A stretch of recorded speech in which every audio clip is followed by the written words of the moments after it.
after 9:30 at night here in Louisville, Kentucky, but the energy is high. The sold-out crowd has remained as we have one semifinal remaining. Louisville will play for a national championship on Sunday. Who will their opponent be? Penn State or Nebraska? Both of these programs know what it's like to win it all. Penn State will serve first. A spot in the national championship up for grabs. Lexi Rodriguez will bump set Merritt Beeson on the right side.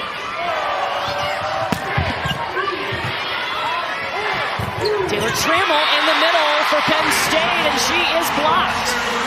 Rebecca Alec, good start. Number 5 in white, quick one-on-one stop in the middle for Nebraska. So interesting, we got to call Nebraska's regional, and in their regional semifinal, they had to wait to play the second match, and it kind of threw them off a little bit, so I'm interested to see, they had to wait again tonight. They did, and it was a long first match. It went over 2.5 hours. Similar thing happened in the regional, to your point. They came out a bit slow, lethargic against Dayton. Harper Murray told us this team is all about their routine. Their routine a little bit disjointed here tonight. It'll be interesting to see if they learned from the experience a week ago. Caroline Juravicius, the redshirt freshman, with the kill in the first point for Penn State.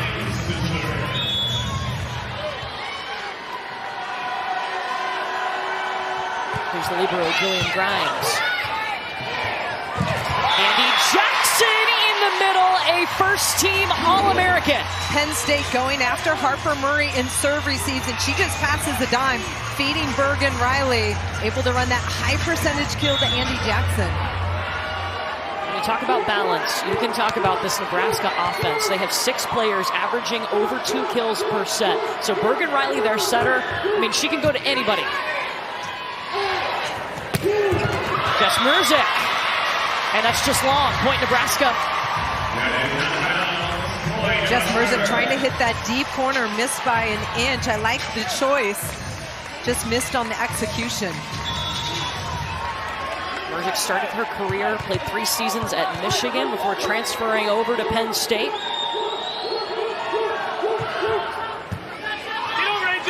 Izzy Stark on the move, has to bump set Murzik.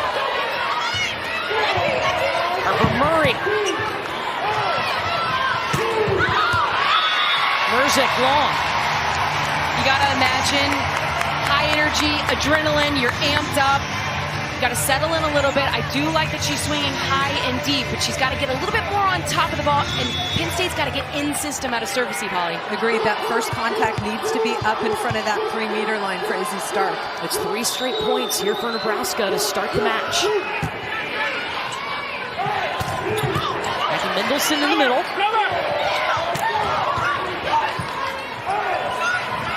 Juravicius down the line. Last time these two teams met, Caroline Juravicius went off, number 14 in blue for Penn State. She had a big match, so look for Nebraska to key on her defensively. And Nebraska knows her well. Her freshman year, she was at Nebraska last season, redshirted. Her and Maggie Mendelson, number 44 in Navy, in the middle. They both played at Nebraska. Andy Jackson has owned the slide this year. Andy Jackson's dynamic, but what makes it hard to stop her is she picks off the ball in different places with a quick arm, and she saw a seam and got on top of it quick. You have to be so disciplined, up early and pressed fully over to seal the net, or else she's going to be able to use you.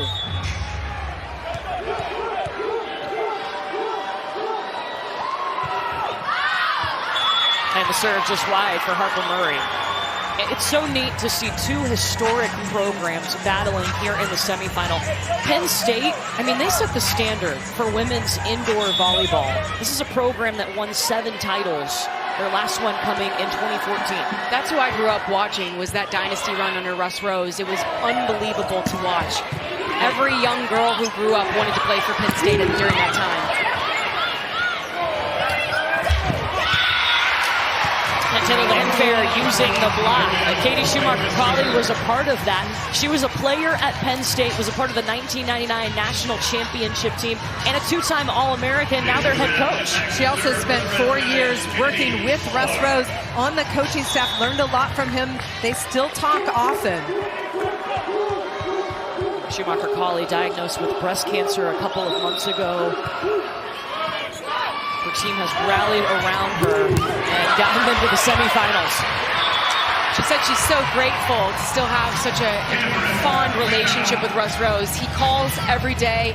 Yes, they talk about volleyball. They talk about life, of course. Sometimes he says, why the hell did you do that last night? There's a lot of that coming from Russ Rose. We all know that. He's old school. He is.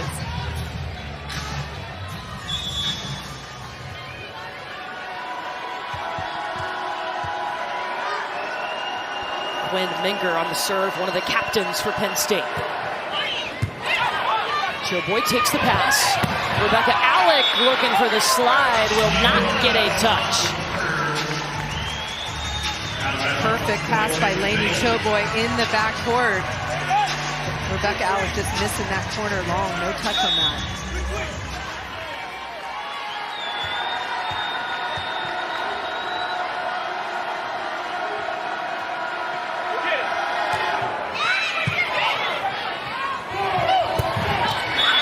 Bergen Riley goes right back to Rebecca Allen. I love when setters repeat, especially after an attacker makes a mistake or gets blocked. It just builds their confidence back up and says, I'm not going away from you. I still believe in you. Let's get you this kill.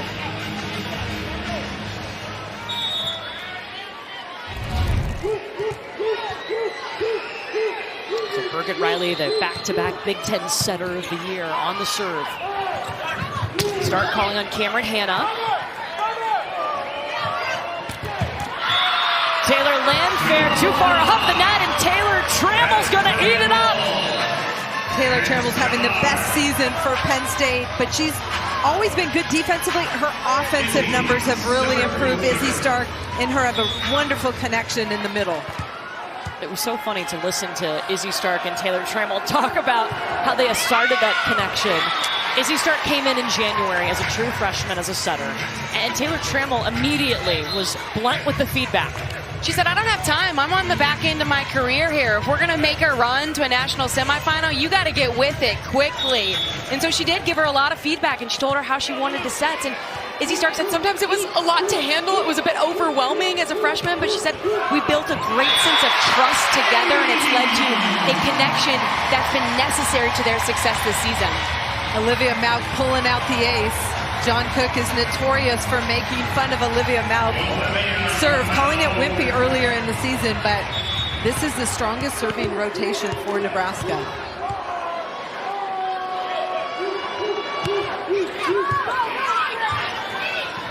Has to pass it again. Jurevicius swinging on the left side, and there's a net violation on Nebraska. That's a point, Penn State.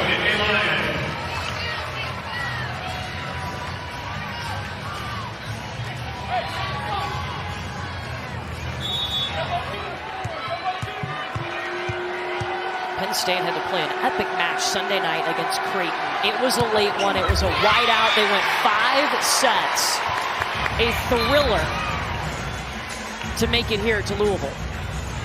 And they said in that match they felt a lot of relief, right? There's pressure certainly for Louisville to make it to this point, but there's pressure as a 1 seed because the expectation is you're the 1 seed for a reason and you're expected to make it this far. But Creighton pushed them to the brink, but an excellent performance in that 5th set by Penn State.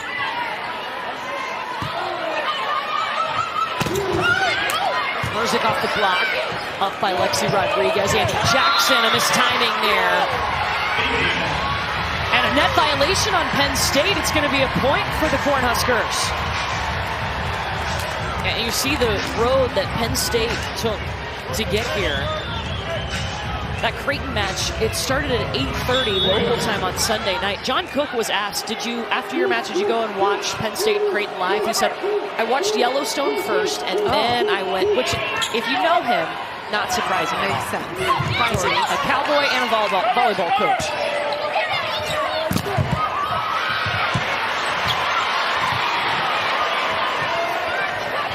Izzy Stark setting that, falling to the floor. Jurevicius, not into Andy Jackson. Andy Jackson ready for this ball defensively. This is a throw down to the middle, but Andy Jackson hangs and throws it back down. He called that a SWAT block. It's the second move. The hang time to be able to redirect like that is pretty remarkable. Nebraska with an early 5-point lead here in set 1 of a national semifinal to go to the national title match. Was presented for the Kentucky Derby winner. And while the prize for winning this championship is not that, I think volleyball players would argue this trophy is just as good. Madison, we're going to have to get you out to the Kentucky Derby. It is a bucket list item. Have you guys been? No, I haven't. No. Okay, well, maybe next year. Next Invite us, May. Katie. Well, John Cook clearly is going to want to go too. Yeah. He said, remember, Nebraska has already come and played 2 matches in here earlier in the season, and he got the chance to go to Churchill Downs and see some of the horses. He got really excited telling us about that. Tooling the block, Caroline Juravicious. Caroline Juravicious was a bright spot last time these two teams met, and she's had a fantastic start. 3 kills on 5 swings already from the right side for Penn State.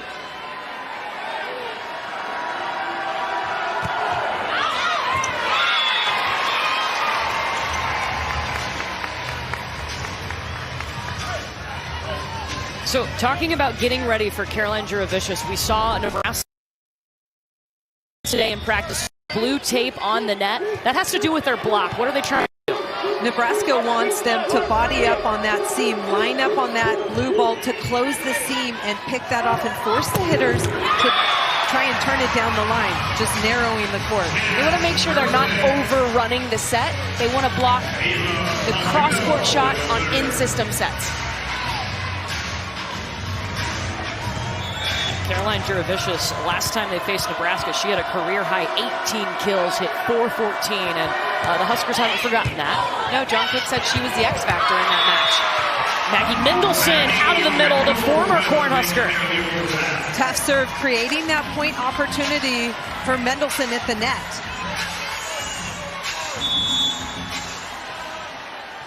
Ava Faldudo, freshman DS on the serve. In, an ace to the back line. And if you remember, Katie Schumacher-Cawley said in the meeting a couple of weeks ago, Penn State served really well. They forced Nebraska out of system a lot, put it on them. They're going to have to do that again, and you're starting to see them start it up here in set 1. We were talking about the last time these two teams faced. Caroline Juravicious, I mean, she went off a career night. A little extra motivation when you're playing your former team on the other side of the net. She was here with Nebraska last year, but didn't get any playing time. As a junior, she was recruited for one of the biggest arms in the country, and finally being able to show it. Good start for her with 4 kills. And that win over Nebraska allowed Penn State to share the Big Ten title with the Nebraska Cornhuskers. Jocelyn Nathan with a nice dig on the slide. And the misconnection. Harper Murray had to come inside to dig the first contact. Unfortunately, either Bergen Riley couldn't hear her or they didn't communicate, but she was stuck inside. Bergen Riley pushes that ball wide, just sails over her head. It's a 6-1 run for Penn State right now. Really nice response.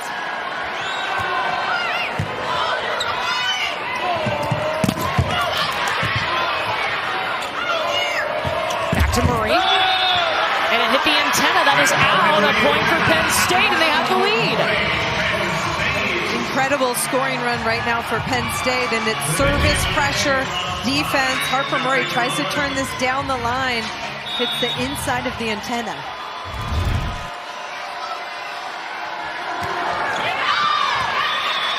And that serve goes long. Tied up at 14. You know, in that first meeting, Penn State held Nebraska to a season-low 154 hitting percentage. Cornhuskers right now hitting 111.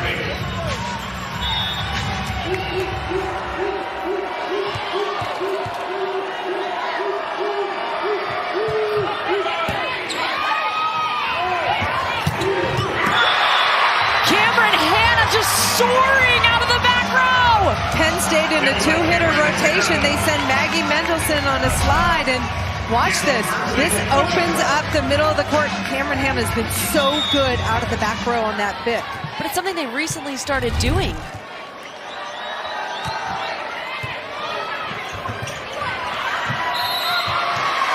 Momentum is with Penn State right now.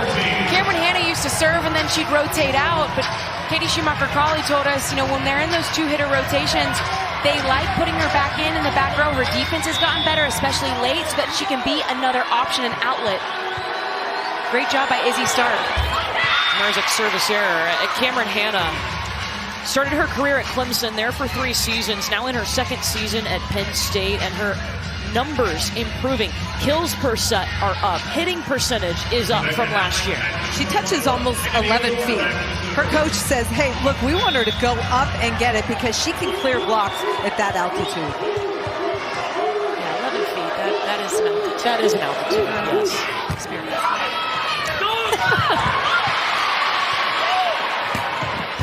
Kennedy Orr with a beautiful up. Cameron Hanna now on the left pin, and Orr is just digging like crazy. Touched, point Nebraska. That ball might have been going long, but Jess Merzick got it with her arm. But Kennedy Orr, right back defense, making plays for Nebraska. Kennedy Orr coming in as a setter, but has decided to own this role of a serving sub and a back row player. Bump set to Hanna. And a net violation on Nebraska. Another big, nice rip by Cameron Hanna down the line. Attacking Bergen Riley, the setter, who's the right front blocker for Nebraska. 3 kills now for Cameron Hanna. No attacking errors.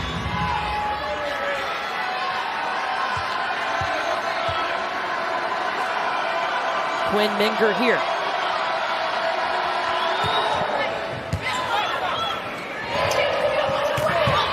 Roll shot by Murray out of the back row.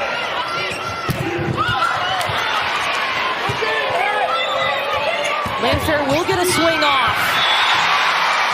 And Heck a little is keeping that play alive for the Huskers. Just such good backcourt defense. Solid, keeping the play alive, and a nice job by Taylor Landfair. She just takes something off of it and finesse this. Little Lady Choboy gets a hand out. Lexi Rodriguez throws up an excellent out-of-system set. Well placed by Landfair.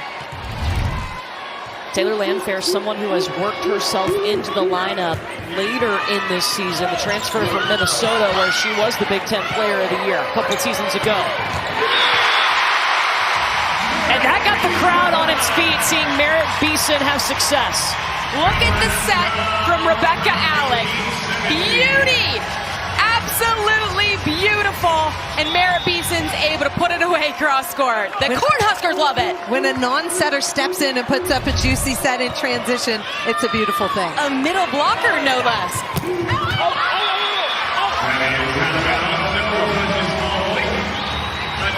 That is going to be a Penn State point. Knotted at 18.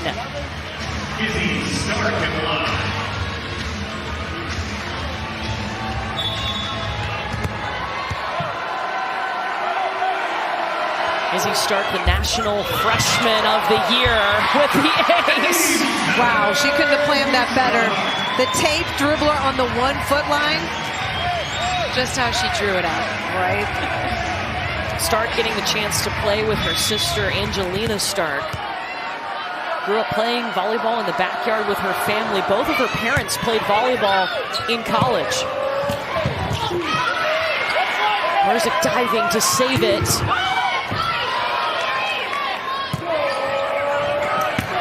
Beeson's turn.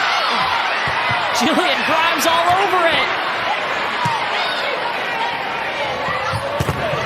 Back row, Harper Murray. The entire Nebraska team thought that first ball was down, but pretty sure Grimes slid under it. That's why you play to the whistle and you continue to battle and they get the transition kill. So back to Nebraska's best serving rotation. Oh, Sky. She skied there, Holly. Izzy Stark is just a freshman. She's the National Freshman of the Year, but her set location, especially on this back set, is perfect. And Cameron Hanna elevates and crushes that line ball for Penn State. Izzy Stark told us yesterday it was so critical for her to get here in January so that she could learn these hitters. She got to go on the foreign tour with this team and get that bond. It's showing up on the court. Not only that, she came into college, she had run a 6.2. That means she was hitting in the front row. She had never set a slide. She had to learn how to set a slide. So that was a big adjustment. Then she got to get in the weight room, get strong. She's been so impressive. I love the strength of her hands and her decision making. And then became the National Freshman of the Year. Juravicious long, and Katie Schumacher-Colley told us she was the one that got to tell Izzy Stark that she got that award, and it was a pretty cool moment. She said she was so excited, a bit shocked because she's been so focused on the tournament. She didn't realize when it was being announced. But Katie Schumacher-Colley said what makes this team special is everyone was so excited and happy for Izzy. They're happy for one another's success. All hung on the top of the tape there. Back to Merzick. 4-4. There it is. We mentioned this in the open, that sharp cross-court wrist away, thumb down. It's a textbook shot. Look here, inside Harper Murray. Threads the needle right inside the 10-foot line. It's such a hard shot to hit, especially when you're off the net like that. Beeson with the tip, a race to 25 points here. And that ball down from Juravicious. Middle late getting there for Nebraska, and Caroline Juravicious lights it up in the angle. And that ball was off the net, Holly, which makes that shot even more impressive. John Cook wants to use his final timeout of this set here. Down 22-21. Playing to 25, you have to win by 2. Offensive numbers are pretty even. You look at Penn State hitting 242, Nebraska hitting 250. Playing pretty clean. Nebraska with only 3 hitting errors, Penn State with 5. Digs are similar, blocks are similar. This is just a high-level first set from both teams. Well, we will have the FCS semifinals for you Saturday afternoon on ABC and ESPN+. South Dakota State and North Dakota State. Then #1 seed Montana State hosting the 4 seed South Dakota in Bozeman, a trip to the championship game on January 6th in Frisco, Texas on the line. Our national championship match will be Sunday at 3 on ABC.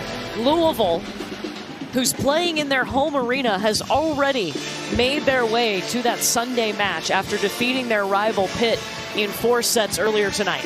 That third set between Louisville and Pitt was epic. 29-27. The long rallies that we saw throughout the course of the entire match. It was just so much fun to sit here courtside and watch. And for Louisville to save 4 set points in that particular set, it was crazy. Yeah, they used that momentum to absolutely dominate the 4th set. Well, Nebraska had to call that timeout. What were they talking about in the huddle, Madison? Well, Coach John Cook gave them a second to breathe, and then he says, I need a quick side out. I need you to over-communicate. And then about the blocking, he says, we're up too high. They're using us. I need to see you press. It's a really good point, Madison. They got to seal the net against these Penn State attackers. Start going to the veteran Merzick. Merritt Beeson hopping up after it, and it goes long, was not touched. Little matrix move there from Izzy Stark. That swing by Merritt Beeson did not have topspin on it, just got away from her. Merritt Beeson needs to get on top of that ball, reach high, and drive that ball down.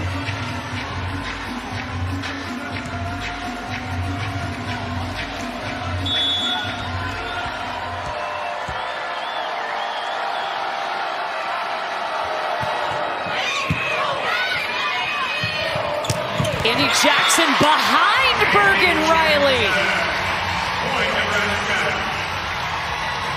Olivia Malk, the freshman in the backcourt for Nebraska, just delivering a perfect pass to Bergen Riley.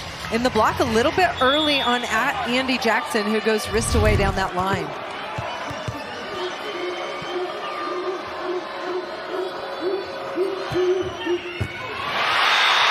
An ace will tie it up.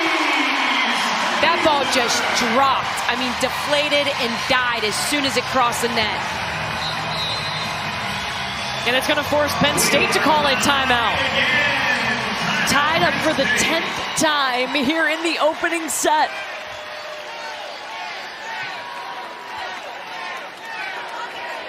For Penn State, they need to do the same thing. Lock in, communicate on that first contact, and then clean up their block and make a stop, because they've been getting good block touches and opportunities to swing in transition. You know, we talked about this in our first semifinal, Louisville and Pitt. Same thing for Penn State and Nebraska. They know each other so well. I mean, they're two teams that play in the same conference. They shared the Big Ten title. So you know the weapons and the strengths of each other. You do, and you know that the defense is so strong and stout on both sides, especially in the backcourt. So you can't get frustrated as an attacker. You have to be really patient. I thought it was interesting, Jess Merzick told us yesterday, I know that my first swing is likely not going down. I'm going to have to take a couple swings within a long rally that's finally going to get us a point. So you've got to be able to withstand that mentally and physically.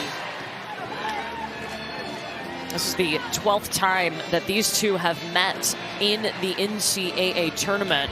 And Nebraska leads those tournament matches. They've won 8 compared to just 3 for the Penn State side. What was Penn State talking about, Madison? Coach Schumacher-Cauley was saying, attackers, I need you to work really hard in transition. Get off the net quickly. We're getting good block touches, but now we need to convert in transition. And the point about scoring in transition is usually you don't see a first ball kill, right? You don't see a first ball side out because these long rallies are taking place. Transition becomes key.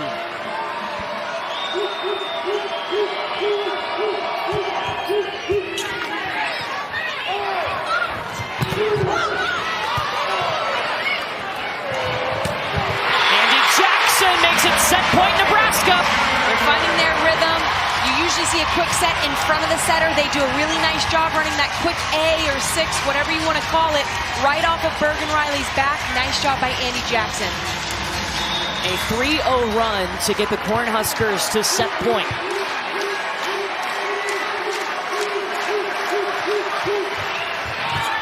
Short serve.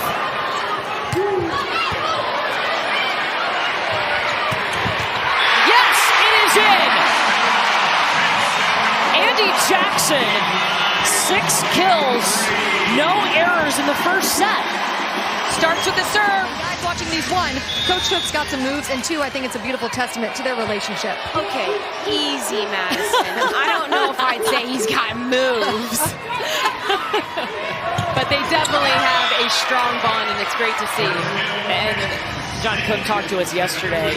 He's like, I've got to adapt and meet them where they are. And social media, that's something they're into, and it's something that him and Harper are okay doing together with little TikToks. I bet his former players cannot believe it. Yeah. They say you soften with age.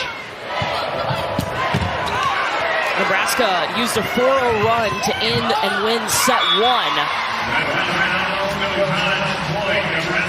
That goes long, and this is something they could challenge, and Katie Schumacher-Cauley is going to pull the green challenge card for the first time. Caroline Juravish is pretty certain there was a touch on that. Each team gets 2 challenges. If you're correct, you get to keep your challenge. The ruling on the floor is Nebraska's point. Penn State coach is challenging that the ball was contacted. Same state. Both start with P's. Yeah. One just play. Ooh.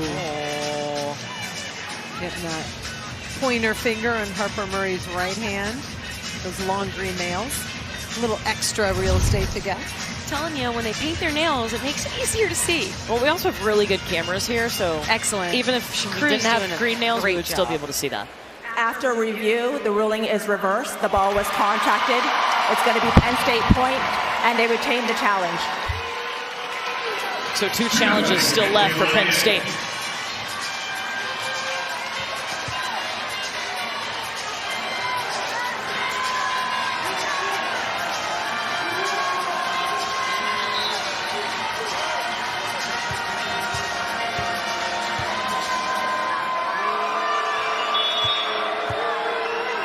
Jillian Grimes on the serve for the Nittany Lions. Nice dig by Nathan. Jocelyn Nathan in the backcourt for Penn State, proving she can keep the ball off the floor too. And then Merzick, flat swing high off the block for the Penn State point. Jocelyn Nathan coming off a career high 9 digs in the match against Creighton on Sunday.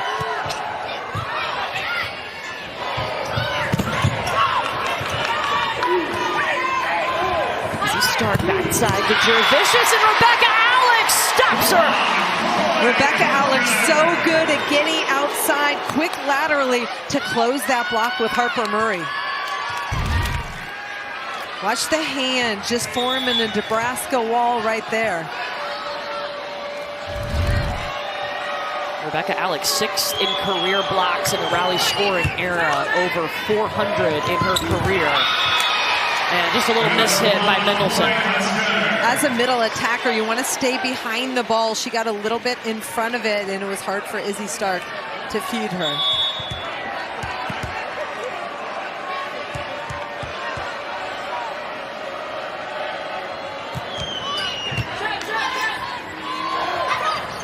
Merzick, off of the Beeson block.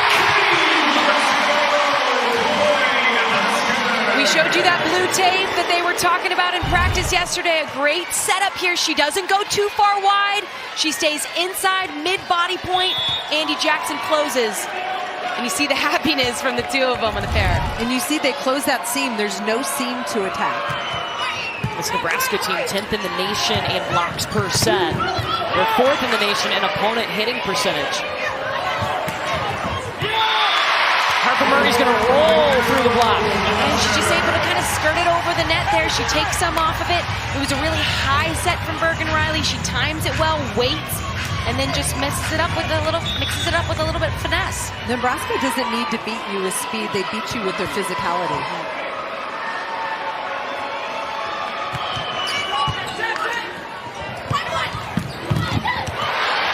Bergen Riley with the dig down the line.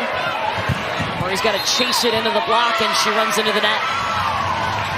Missed opportunity for Nebraska. Bergen Riley, fantastic dig, but that ball set too tight for Harper Murray to do anything with. That's what we call a trap set. Lexi Rodriguez immediately turned to Harper Murray. My bad, way too tight.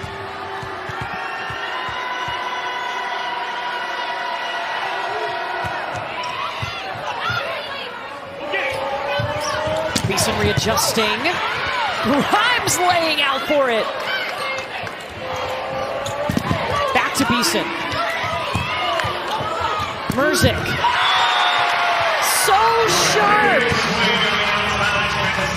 The first dig by Grimes to keep the play alive was textbook. Watch here, cross court. One hand just gets right underneath it. Izzy Stark sends it over. And then we told you about Jess Merzick and the 4-4. Thumb down inside Andy Jackson. It's such a difficult shot to hit. And Andy Jackson has been perfect on the night for Nebraska, up to 7 kills, hitting over 700. Nebraska's passing the ball extremely well. High percentage attack out of the middle. Get Andy Jackson going early and often. Andy Jackson hits .428 on the season, which is an outstanding number. Yes, it is. But tonight, .778. Yeah, that's...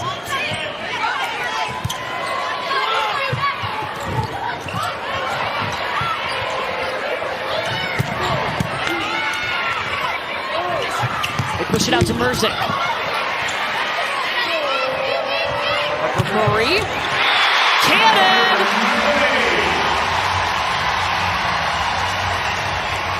Back to Andy Jackson. Had a really nice freshman year. No sophomore slump here. No, she just continues to blossom into one of the best, most dominant middle blockers and attackers in the country. Really interesting, too, her training, how she got into the sport of volleyball. She told us when she was growing up, she thought she was going to be a basketball player for North Carolina. She was like, I'm not sure why I picked North Carolina. She gets another kill by getting out of the way of the block.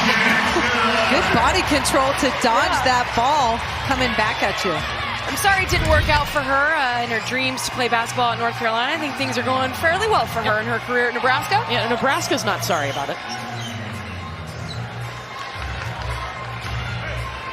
She was the #6 overall recruit coming out of high school. and spent the summer playing USA Volleyball with her setter, Bergen Riley.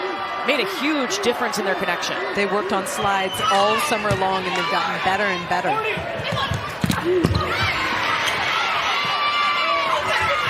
Merzik. Second time's a charm. Jess Merzik has all the offensive tools. We've seen her go 4-4 like Katie likes to see, but also a couple high flat swings, using the edges of the block. She's used to carrying a big percentage of the offense for Penn State. Was a National Player of the Year semifinalist this season.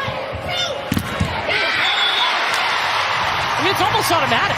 It is. Every time they set her, right now she's getting a kill, whether she's doing it on the other side of the court or she's doing it by tooling off the block. She's had 11 swings with no errors. So that puts her above 800, 9 kills.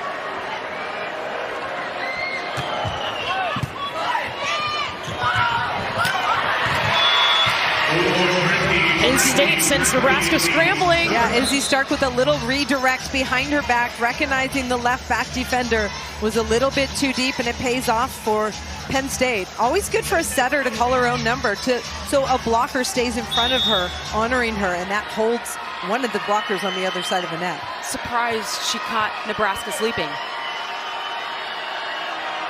As both being setters, would you rather get them on the dump or get them on the joust? Both are fine. As long as it scores a point. The joust, though. The joust. Yeah, That's some pride. Yeah. You can get him on the joust because usually you're going against a middle blocker who's much taller than you. Right. Yeah. Big time flex right there. Big time flex. It's a point of pride. John Cook is going to challenge this.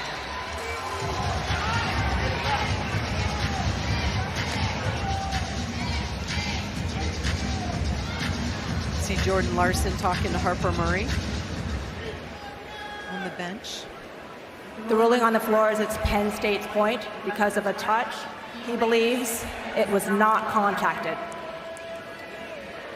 So Nebraska challenging that there was no touch on this. Could you imagine having that kind of role model on your own bench in Jordan Larson? Amazing.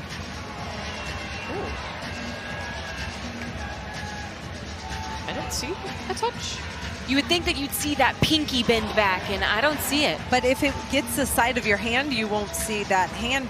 There's a bone there, so it's not going to move. It looks like it got the outside of But Bergen's wouldn't you see hand. the ball redirect true. if it hit That's true. the Good hand point. bone? And I feel like it stays in its same line of path. The hand bone connected to the Yeah, arm bone. that whatever. one. The palm, what are we calling it here? You're right. The ball did not change directions. But is there enough evidence for them to overturn this? We'll find out. After review, the call is reversed. The ball is not contacted. It's going to be Nebraska's point. The challenge is retained.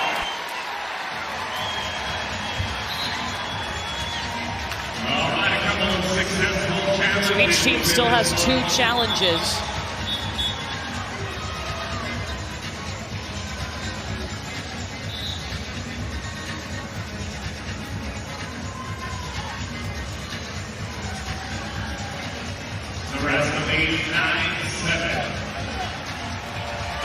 Nebraska up by 2. They are hitting .308 in this set compared to 125 for Penn State.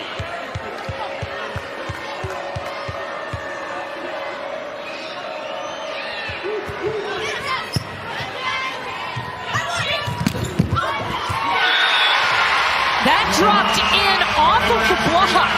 So it is a point for Nebraska. Bergen Riley, number 2 in white, sets up that block. And then Rebecca Alla does her job. She's a little bit late closing, but presses her hands over the net, and good things happen when you do that as a blocker.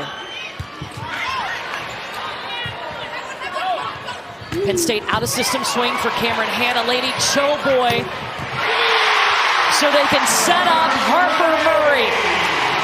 What a dig by Choboy. Penn State was out of system, but Hannah still gets a great swing on it. Choboy pops this ball up, and Bergen Riley goes straight up the middle to Harper Murray. Look at the high fly for the kill. A 4-1 run, and Penn State has to call timeout here in set 2 in our semifinal. All-American. Only 3 players have done that in Nebraska volleyball history.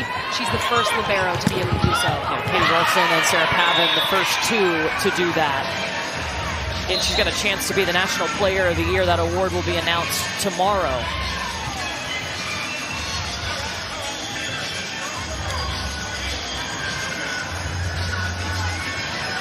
She subs back in. Again, 2 digs away from tying. Here's Izzy Stark.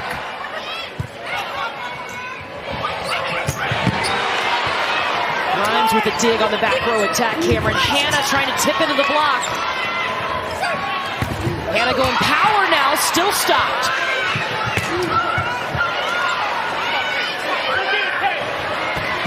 Taylor Landfair cuts it cross court.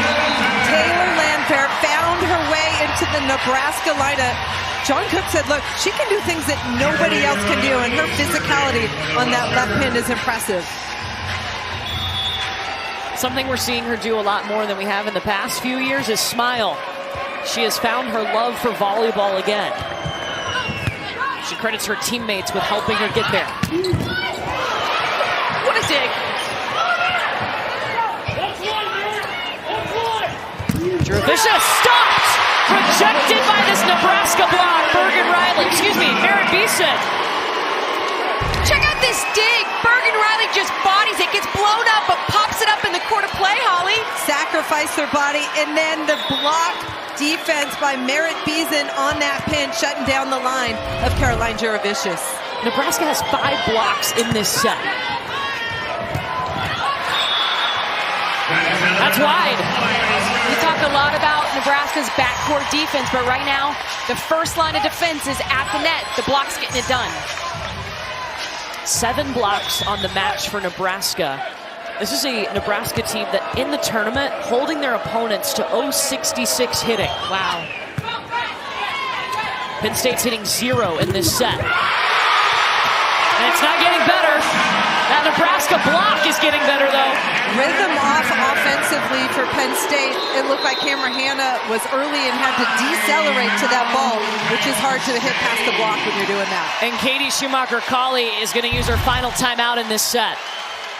Going back to Cameron Hanna, and you see she's on the way down. Taylor Landfair at 6'5", and Rebecca Alec with the big block stuff. I think Nebraska's pin hitters do a really nice job of recognizing when their middle blocker is there and going to close in time, and when maybe they're a little bit late. You saw Taylor Landfair recognize that, and she reached into the seam as Rebecca Alec was trying to work her way out. That's why she was able to get that block. Really nice job. It's been an all-around effort from all of these Nebraska players, but at the top of the stat sheet right now for the Huskers is Andy Jackson with 9 kills, hitting over 803 blocks. We talked about how dynamic Andy Jackson is, both offensively and defensively, but it's the quick arm swing where she can just pick up off the ball anywhere and put it where she wants. What a fun target for Bergen Riley to set. I love the passion too. She plays with a swagger that it feels like her entire team feeds off of. You know, we talked to Andy Jackson yesterday. She said her biggest area of improvement has been her block. And she credits playing with Rebecca Alec as well as Layla Blackwell. Layla Blackwell's played a ton of volleyball throughout her career. She transferred us to Nebraska this season. Andy says the 2 of them have really helped her develop and grow as a blocker this season. You're seeing her reap the benefits. Penn State had to call that timeout. What were they talking about, Madison? It was all Jess Merzick. She was saying we have to be smarter with our attacks. We can't rip it into the seams. We have to swipe. We have to be versatile. We have to swing high. And it's good advice because Nebraska's block has heated up. I love that Jess Merzick steps up when they're struggling, talks to the team. She walks the walk, and her team really respects her. A first-team All-American this season is Jess Merzick.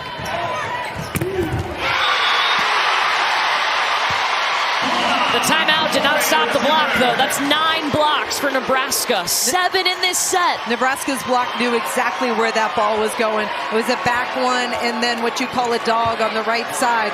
They should have gone out to that far left pin.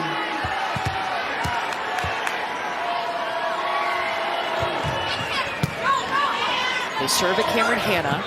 They'll try the other side with Juravicius. It hits the block into the antenna, so a point for the Nittany Lions. And that's what you need more of if you're Penn State. As an attacker, you got to be able to use the block, not hit low and tight to the net, right into their hands. We've seen a lot of that, and that's why Nebraska's capitalizing on these blocks. You got to go high and deep or try to tool and swipe.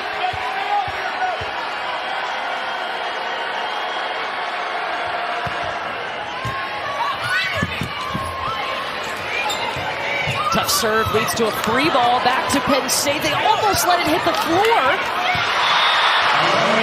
Nebraska lets it drop. You saw a little bit of hesitation from Penn State. Did not expect the miscommunication there from Nebraska on a free ball. No, Taylor Landfair, the right front player, was backing up to get her approach. She thought the backcourt player was going to step in and pass that.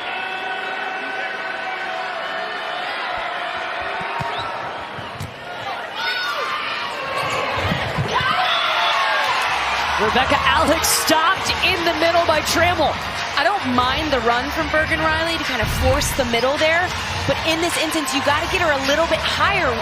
Rebecca Alex really high off the ground. Get her up so she can go contact that at a high point and work around the block. There she kind of trapped her.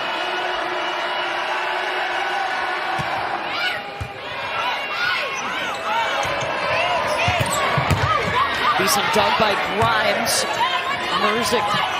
Stark tracks it down.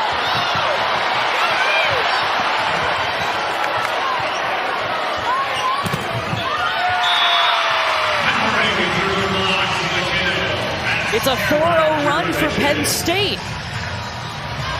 I definitely thought Nebraska touched that ball. I'm glad Penn State kept playing on that one. I do believe that 1, 2, 3, 4 straight points for the Nittany Lions. Timeout, Husker. Penn State within 4, and Nebraska calls timeout here in set number 2.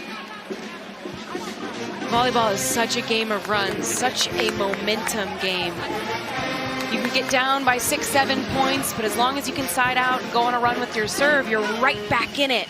Good response there from Penn State. Here is our bracket. Louisville into the national championship match for the second time in program history. They defeated Pitt, their rival, in 4 sets earlier tonight. They're waiting on the winner of this match. And in that match, Louisville and Pitt, we saw Anna DeBeer, who grew up here in Louisville, Kentucky, playing for the hometown team. She went down with an injury, and Louisville really rallied around her. Yeah, that right foot came down on PK in the middle, Pecker and Kong, and it looked like she tweaked that ankle, and she could barely put any weight on it when she came off the court. Her parents were visibly upset. I mean, can you imagine? She led this team to a national semifinal in her hometown. This has been a dream of hers, but she came back out on the court after spending some time in the locker room. The fans welcomed her back. She was smiling on the bench, and Danny Busboom Kelly told Madison Fitzpatrick she will be back on Sunday. We'll see. Madison, have you heard anything else about Anna DeBeer? I haven't heard anything, but I've seen Anna DeBeer's head is held high. I've got eyes on her right now. She's sitting with her team, watching and scouting their next opponent. Update on her condition. She's wearing a boot, but is walking very sure-footed with that boot on. But you guys, she's got 2 days to ice and rehab, and I know based on the competitor that she is, she'll do anything to get back. I love the way that her team rallied around her. Everybody picked up their game, block steps, and then Peyton Peterson. She was incredible in the 4th set. As a freshman, she had ice in her veins. Got the final kill to close it out for Louisville. There's Taylor Landfair out of the timeout, and Nebraska stops a 4-0 run by Penn State. Penn State's been struggling in this set to kill the ball. They've got 10 kills, 9 errors in 31 swings.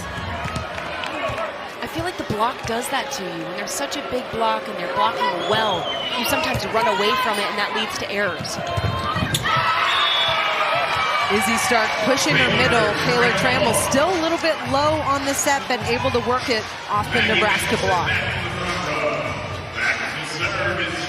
Nebraska's block has been the story here in set number 2. They have 9 blocks for the match.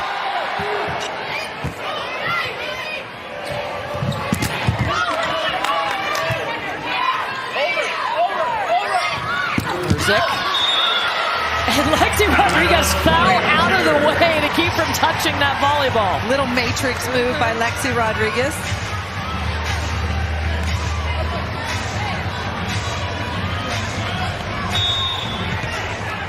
Rodriguez still 2 digs away from tying the Nebraska career record.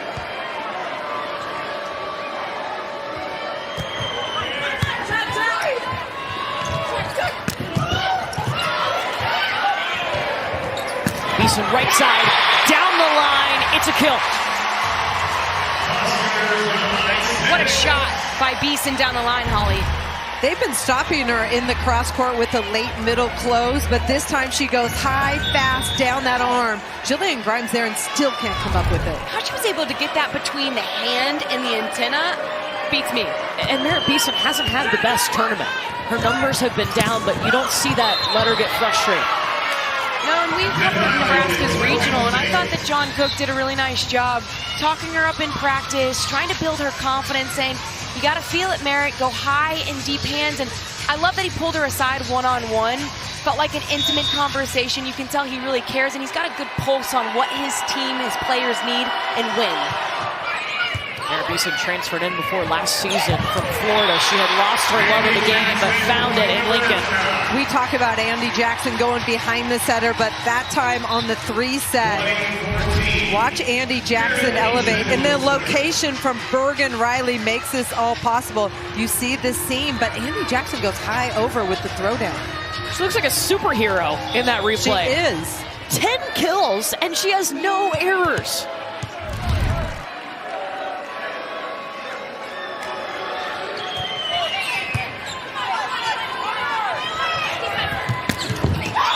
Merzik puts it to the court for kill number 6, but she's hitting under 100. Nice job finding the seam there. You see Bergen Riley come down and say, my bad, that was bad placement. Went a little bit too wide, didn't stay inside in an in-system set.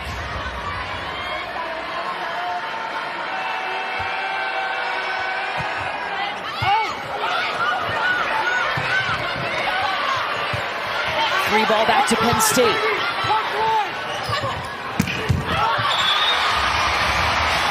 Penn State is saying touch. The officials are saying no. And Katie Schumacher-Cauley is going to challenge it. Penn State thinks there was a touch. She's been correct in one of her challenges already tonight. Her players were adamant then, they were adamant now. The ruling on the point is Penn State's point. It's Nebraska's point. Penn State believes that the ball was contacted before going out.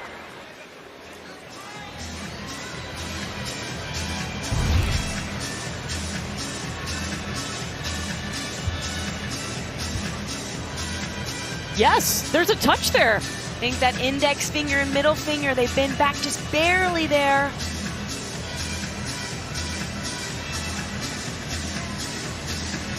Oh, wow. Yep. Great camera work. Cameron Hanna keeping it high on that swing for Penn State, paying off with a touch After there. review, the ruling is reversed. The ball was contacted. It's going to be Penn State's point. They retain their challenge. 2 challenges remaining for both teams.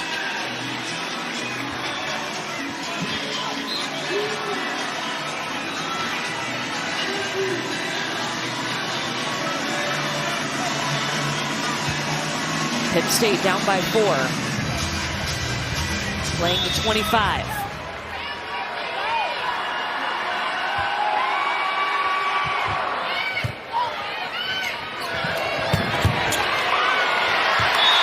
Yeah, the streak is continuing for Andy Jackson. No attacking errors. Give her 11 kills. It's double figures for the 12th time this season. Andy Jackson, she's elevating and terminating, and she's been impossible to stop so far. Everything she touches is gold right now. Came into this match 9th in the nation in hitting percentage. Exploding, hitting .846.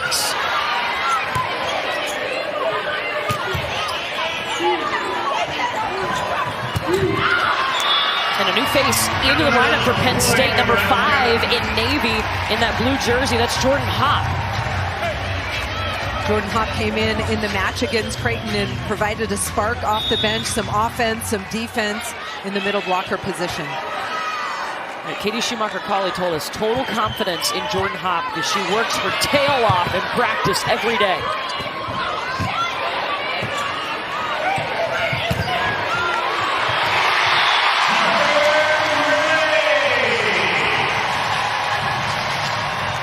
Harper Murray from the middle of the court in transition, but it starts with the dig from Lainey Choboy. We talked about the fantastic defense in the backcourt, and that makes that play possible.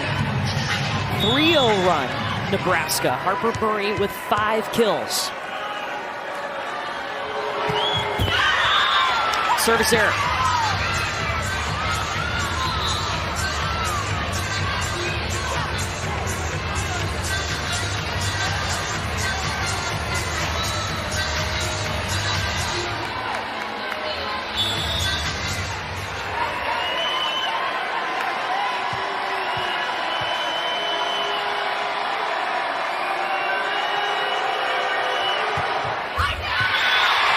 A service error makes it set point Nebraska.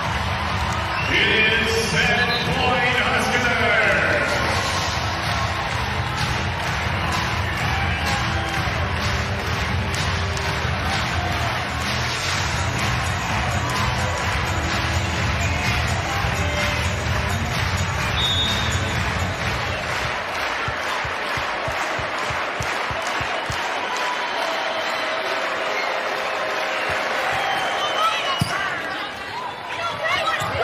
Travel in the middle, right to the donut on the court, but second set point here for Nebraska. I love that decision by Izzy Stark running the middle. They need to get their middles going to free up the pins and trying to get some momentum on their side of the net right now.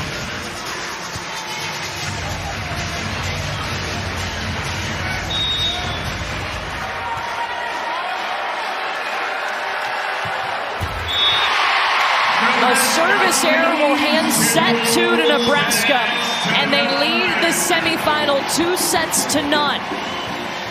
Patrick. Has he ever seemed thrilled? Maybe winning a championship. He's done that 4 times at Nebraska.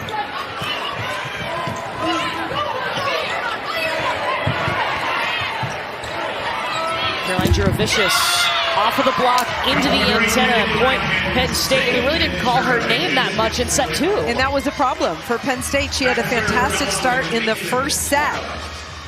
Penn State needs to clean up their passing and be more disciplined defensively so she can get some more swings.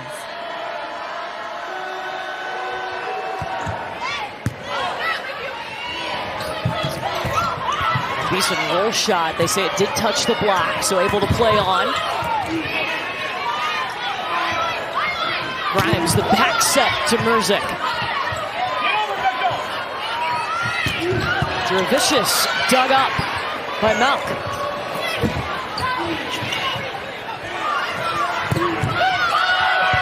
And Murzik will tool the block. First 2 points going to Penn State. A nice start from Penn State, a really good response. You've seen them use Nebraska's block on these first 2 points. You got to see more of that here in set 3 if you want to extend this match. But it was the block touches and the digs that kept them in that rally and gave them that opportunity.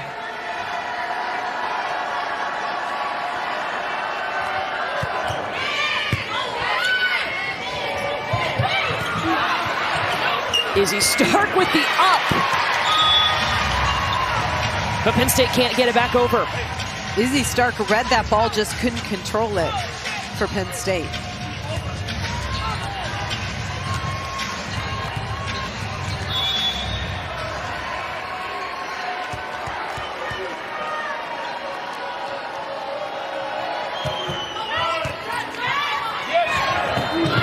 In the middle with Trammell, dug up by Rodriguez. And Harper Murray swings and scores kill number 6. Nebraska turning digs into kills. They're controlling that defensive ball and then attacking right back. Nebraska does that so well.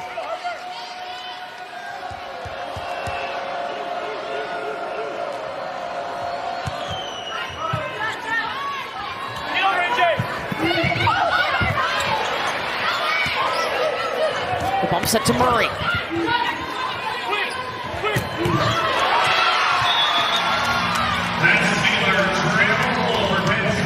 Well, we knew it was a sold-out arena, ladies. But we have a record. 21,726 fans. That is an NCAA semifinal record set tonight here in Louisville. Incredible. Wasn't it sold out a couple months ago before we even knew who the 4 teams were going to be? Yeah, it's been a while. The average ticket price over $100.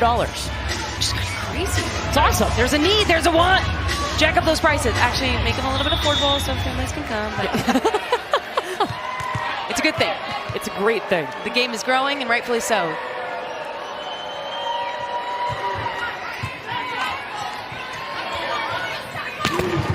Persic off the block.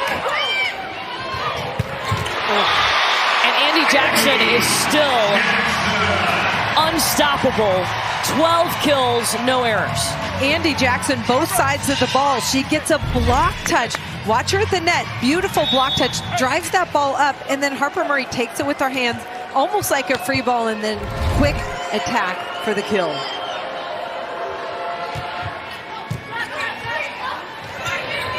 Perfect pass. They go right side with Juravicious. Great response. Really nice run. You get a perfect pass. Izzy Stark has all of her options available. She goes back to Juravicious.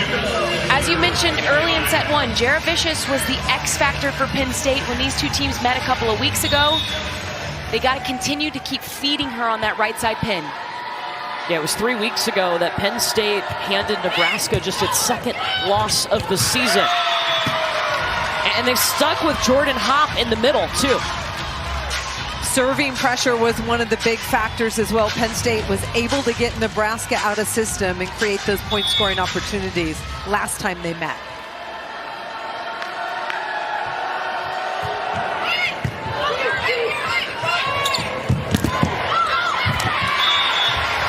Harper Murray tools it.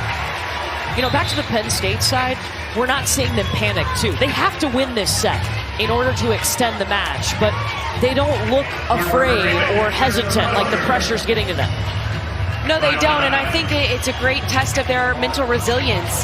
The hardest thing to overcome in volleyball is when you're down 2-0. A reverse sweep can be really overwhelming to think about trying to master and to accomplish. All you can think about if you're Penn State right now, let's get set 3. Let's win set 3, we'll worry about the rest. You're off to a really nice start here. And take it game by game within the game. And what I mean by that is, let's be the first to 5. Let's be the first to 10. Okay, first to 15. Play little games. It makes it more mentally manageable than thinking we've got to win 3 straight sets if we want to go to a national final. Yes. Penn State up by 1.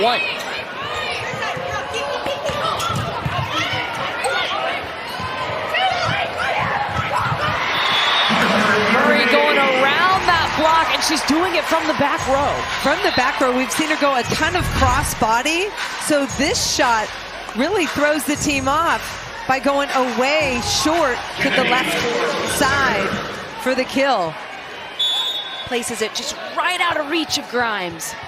Harper Murray carries such a load for Nebraska. It's not just the kills that you see her getting. She's having to pass. She's serving. She never comes off the court.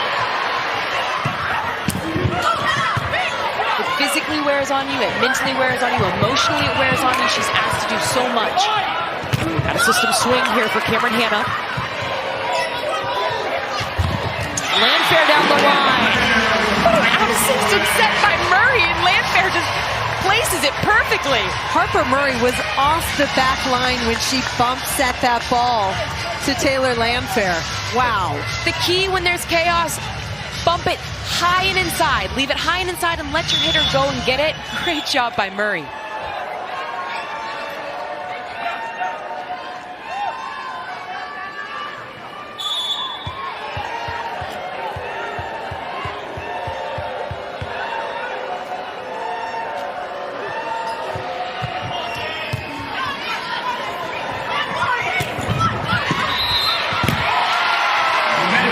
Violation on Nebraska.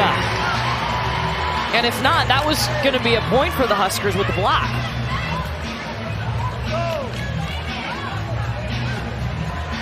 The entire Nebraska team asking what happened.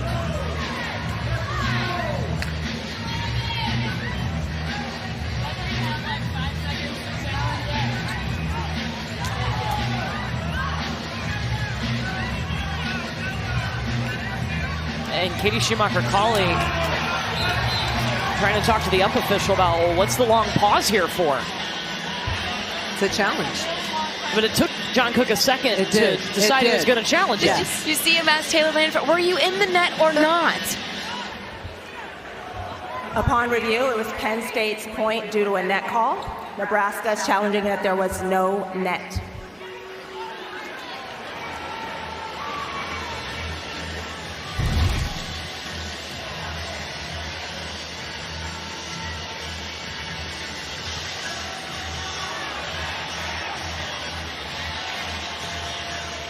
So the block, the ball clips the top of the tape as it's coming down. I like this angle better. But are the hands, the elbow, the front?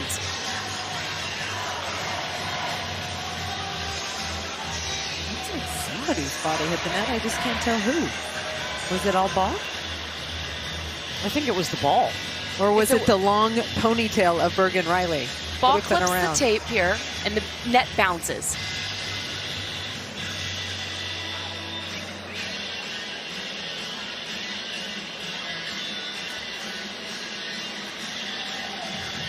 Almost looks like does her leg on the bottom hit the bottom of the net? Of Taylor Lamphere.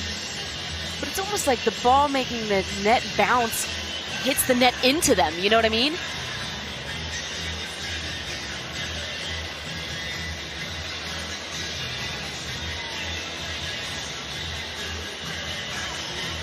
Right leg? No, or is she under the net? I don't see a net.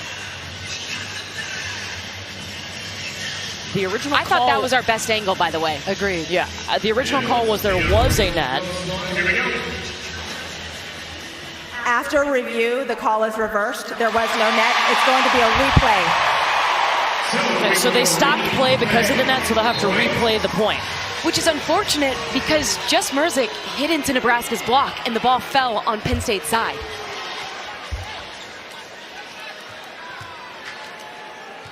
If the official doesn't call the net, it's Nebraska's point, and now they have to replay.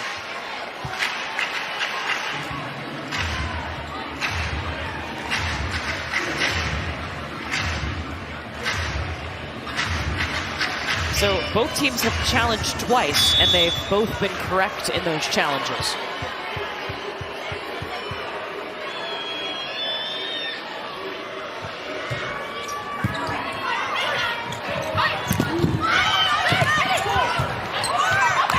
Coming back over.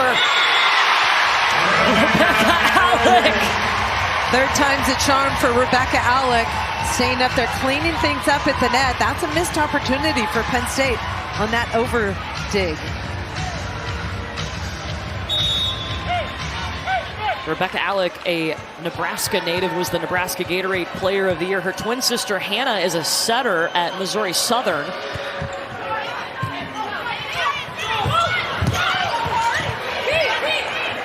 Going back over, and that's going to be a double. Remember, the new rule this year is you can double the second contact, but you can't double it and send it over the net. Correct. If it doesn't come out clean when you're setting one of your teammates, that's okay, but not over the net, and that one did not come off clean.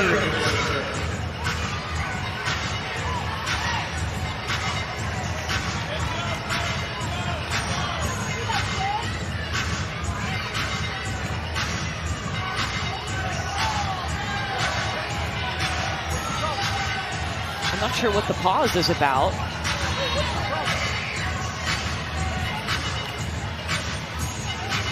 Looked like Bergen Riley was checking the score.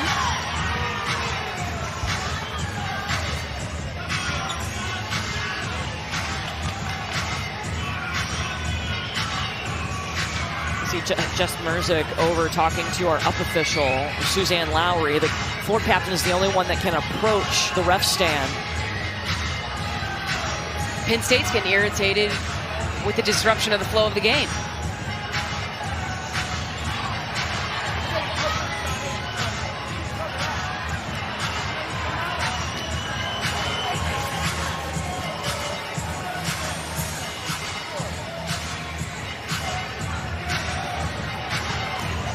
I think Bergen Riley's just trying to double check, are they still in rotation, the correct rotation? If you're out of rotation, then it results in a point to the other team.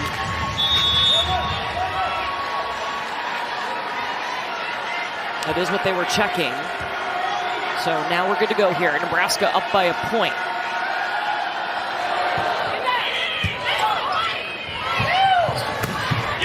Rebecca Alec, it was touched.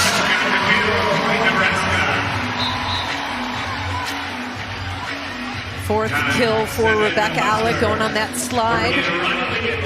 We talk a lot about her defense, but her offensive numbers have improved dramatically for Nebraska.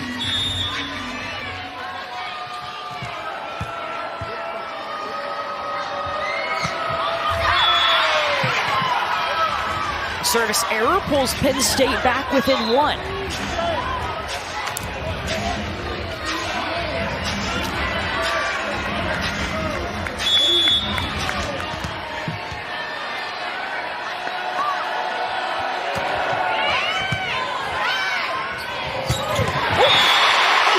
It's Rebecca Alec's turn to have the hot hand in the middle. Perfect pass for Nebraska. Why not run the high percentage attack? One-on-one, Rebecca Alec elevates, wrist away. Beautiful cross-court kill for Nebraska. Rebecca Alec saying, hey, Andy doesn't get to have all the fun. Yeah, I'm not just a blocker out here. Although she did have 5 blocks in the second set.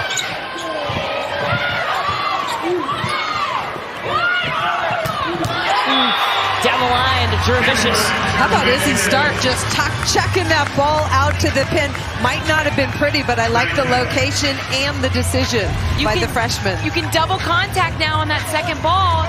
Doesn't matter how it looks. She gets the one-on-one opportunity for Juravicius. Makes him pay.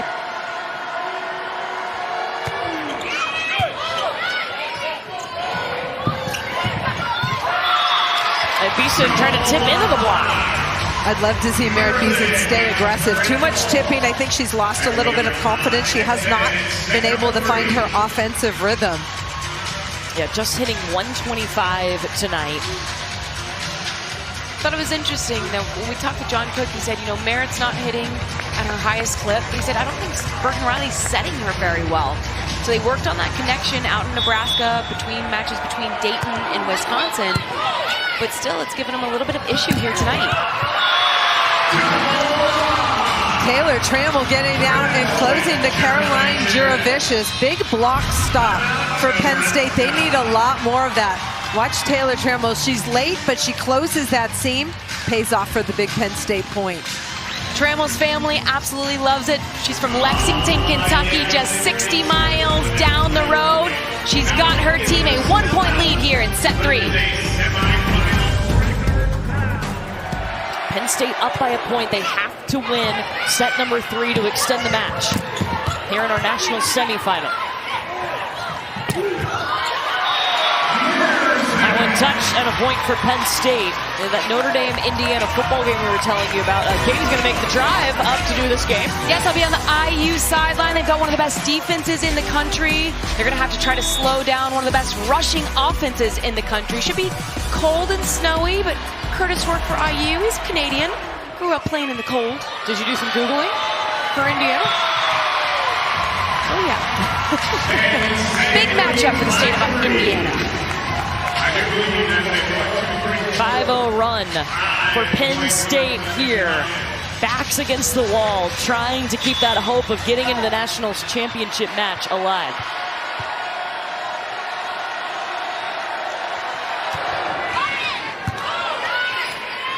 Perfect pass from Nebraska. They go to the middle with Alec.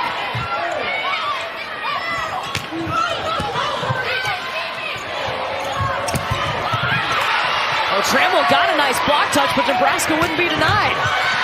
Lexi Rodriguez, that should be her 8th dig, tying her for the record. It's in from Harper Murray, and a piece of history in that rally. Lexi Rodriguez has tied the Nebraska career digs record. How fitting that Lexi Rodriguez dug that ball and Harper Murray put it away. Harper Murray tapes her fingers, and one of the things that she writes on her tape is the number 8 for Lexi Rodriguez. Rodriguez, a captain, a leader, an All-American for Nebraska.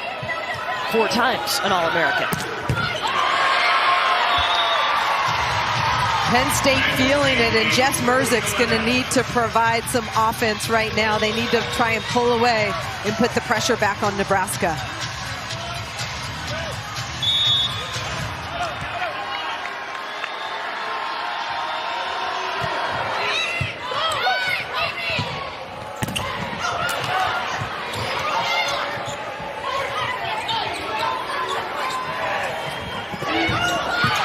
Merzick using the block.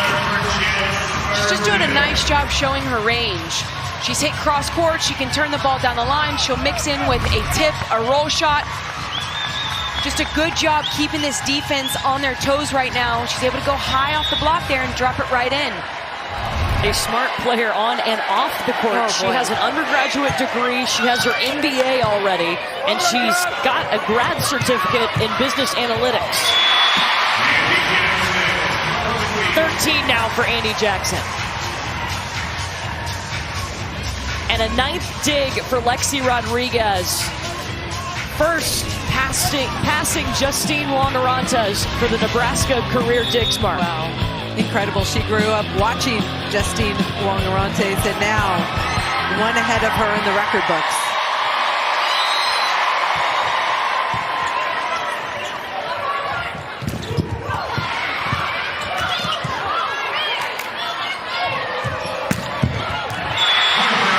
Harper Murray into double figures, 10 kills.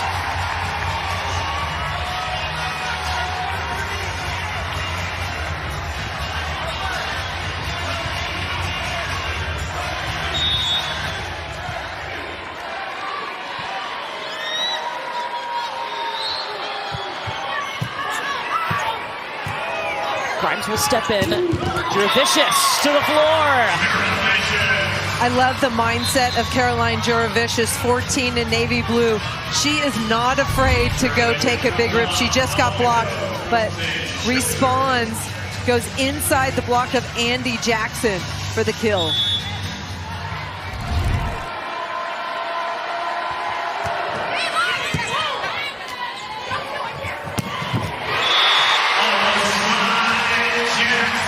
As Nebraska tries to work themselves and cut this deficit, while Andy Jackson's in the front row, if I'm Bergen Riley, I'm feeding her time and time again in any opportunity where I've got the pass to do it.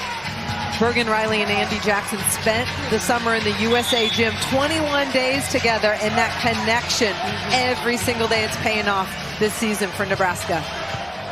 Making it look effortless.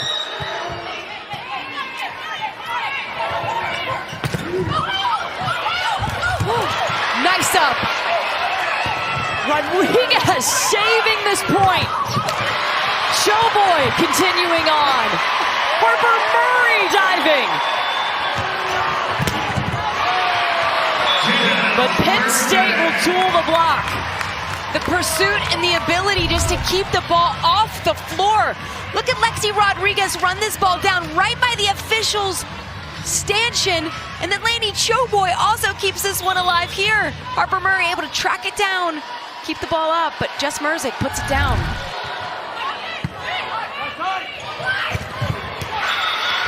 You cannot be late with your hands as a blocker against Andy Jackson. She cuts the ball off too fast with her quick arm.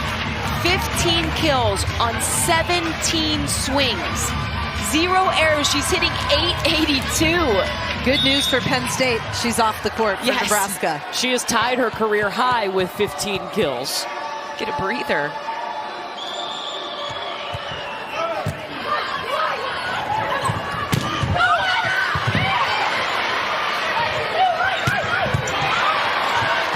Merzick with the dig. Cameron Hanna dug by Showboy.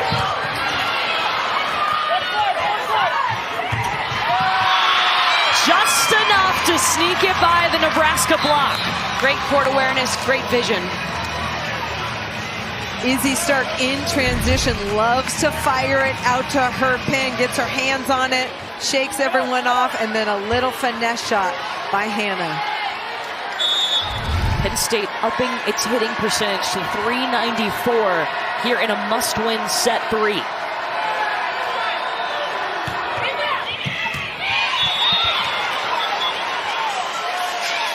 That's in. An ace for the Nittany Lions. And Quinn Minger.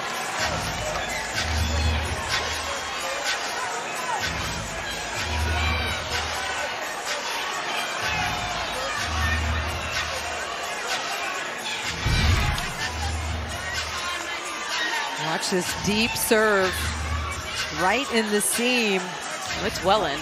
Well in. Yeah. I thought so on the first view.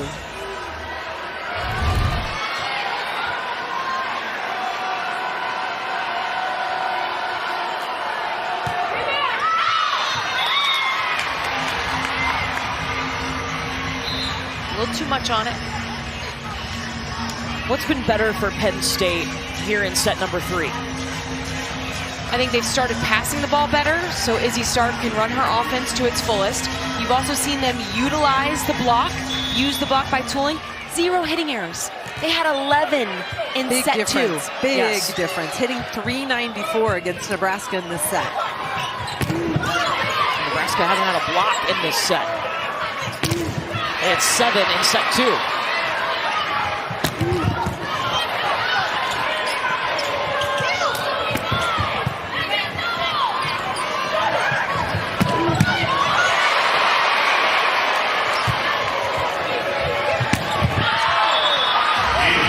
Sails on Taylor Landfair. That puts Penn State at 20 points.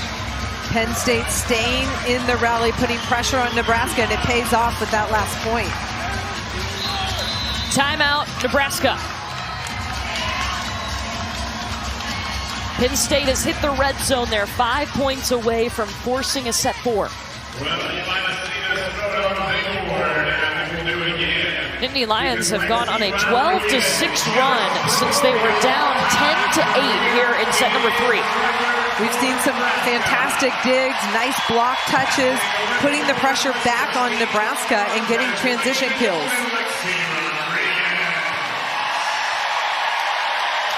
Alexi Rodriguez, we saw her make history moments ago. 10 digs in this match that puts her as the Nebraska career digs leader. She's relentless. She has great range, but she also reads the game so well. She puts herself in great position to make plays on the ball. And then she's just fearless, tracking down balls, keeping them off the ground. She's able to surpass one of her role models, one of the players that made her fall in love with this game. Teams game plan around her. They try to avoid her when she's passing in the backcourt because she's that elite as a passer. They just announced the career digs in the arena here at the KFC Center. She got a standing ovation from fans here at the arena. Just the third 4-time All-American in Nebraska history, a finalist for the National Player of the Year. Penn State's finally clicking on all cylinders. We've been waiting to see that from them so far tonight. I'll be curious to see what Nebraska does coming out of this timeout. If you remember when we were in set 3 in the regional final on Sunday against Wisconsin, they got down to Wisconsin and they were able to fight their way back to sweep their Big Ten foe. Can they do it again here tonight? Madison was listening in on the Nebraska huddle.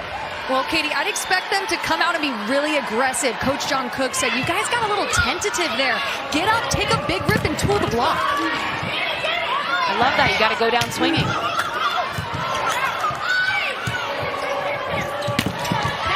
Landfair getting hands. Taylor Landfair using the edges of the block. She turned that high down the line. Beautiful transition kill for Nebraska to get out of that rotation.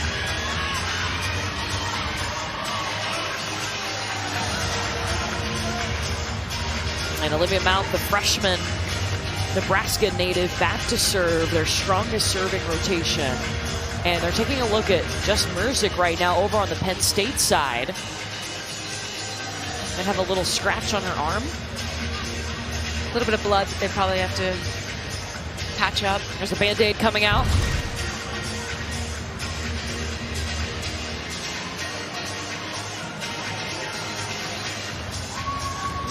Oh, nice little rug burn. Those do not feel good. No, they don't. Slap a Band-Aid on it, let's go. Especially through the jersey, the long sleeve shirt. Yeah. Yeah, but they get weird about blood on the jersey. Yeah, and they might have just seen some on there. Yep, I can see it on the outside. Bring out the hydrogen peroxide.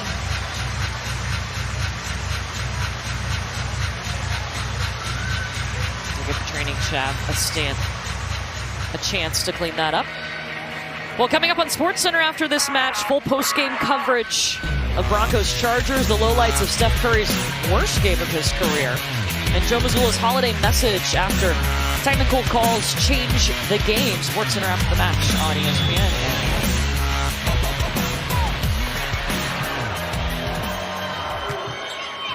Winner of this match will play Louisville in the national championship on Sunday.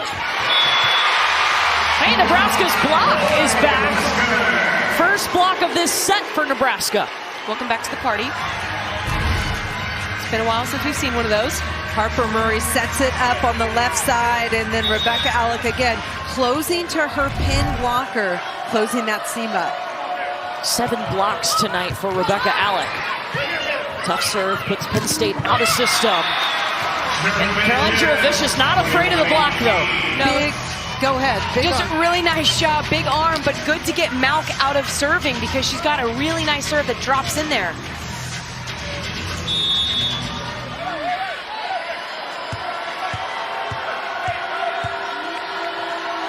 Penn State 4 points away from forcing a 4th set. And a service error, an easy point for the Huskers.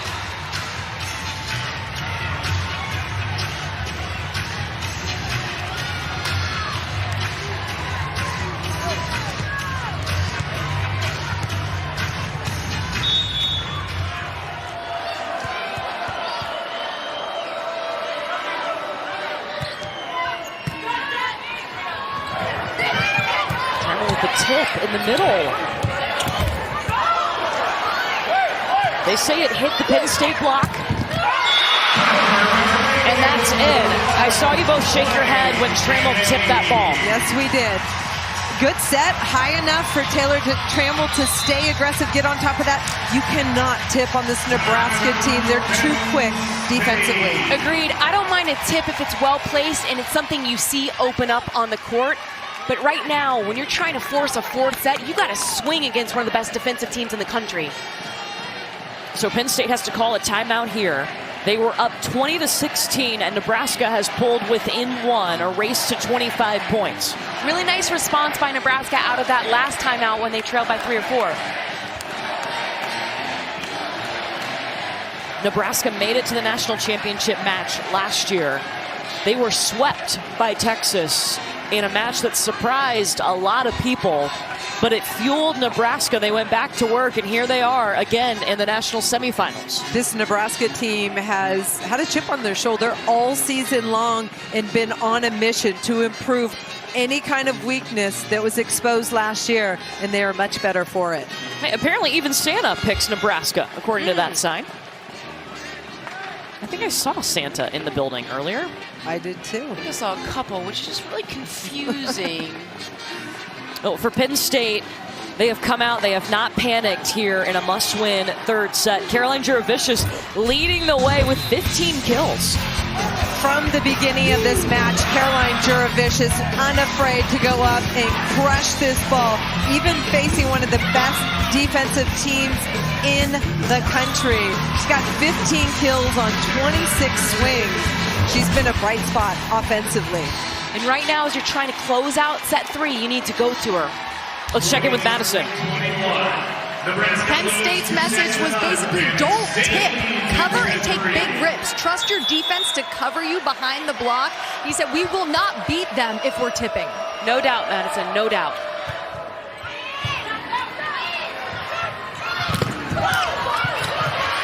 Map lays out. Harper Murray.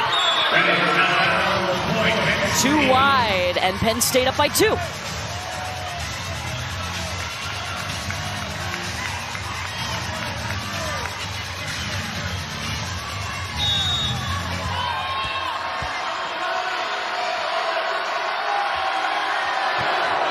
Jillian Grimes serves at Harper Murray.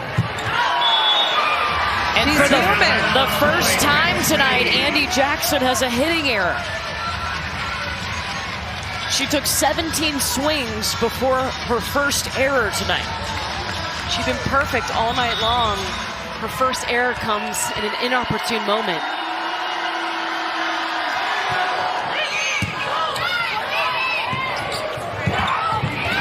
And Bergen Riley goes back to her. Love the repeat set there, Holly. I do too. I think it gives your hitter confidence. Plus, Andy Jackson's been unstoppable all night long. Why not? But the first contact for Nebraska is putting the ball right in Bergen Riley's hands. She's got all her options available.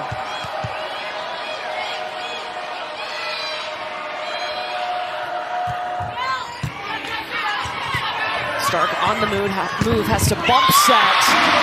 And Andy Jackson will flex her defense. You know, we mentioned that Merritt Beeson hasn't been putting together the numbers that we're used to seeing like in the regular season.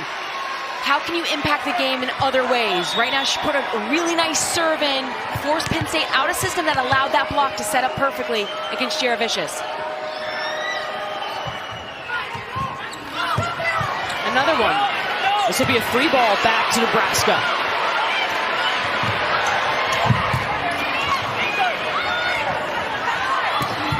Merzik. Harper Murray dug up by Izzy Stark, the freshman. Jurevicius. Set point Penn State. It takes exceptional defense to stop Nebraska. Watch Izzy Stark, the right back defender, puts her helmets on, sacrifices her body, and they're able to score a big point at a really crucial time for Penn State. Trying to force a fourth set.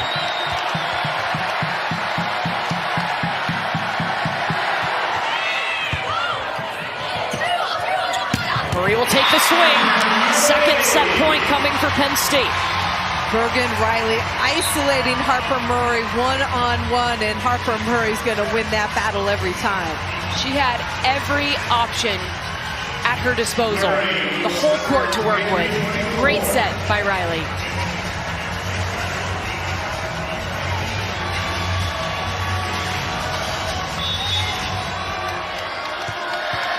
Second set point, Penn State.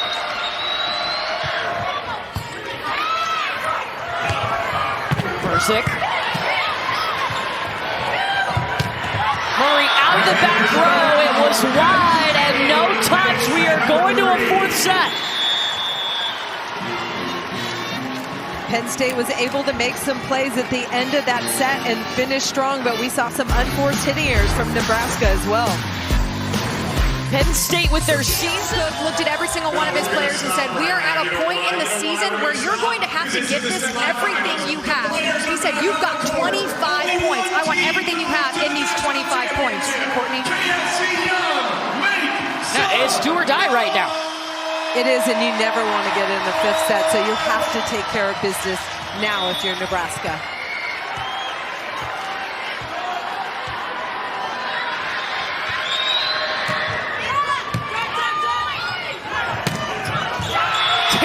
Trammell setting the tone for set four. I love it. Taking a big swing out of the middle. We need to see a lot more of that. No tipping, especially at this point in the match.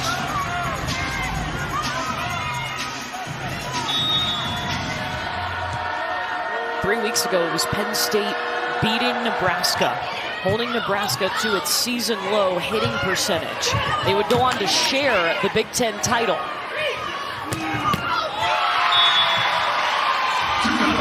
Jurevicius.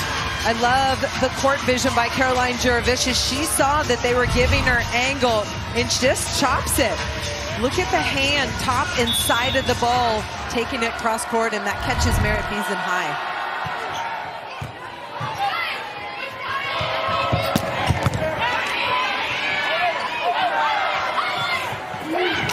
Jurevicius with the tip, scooped up by Mount.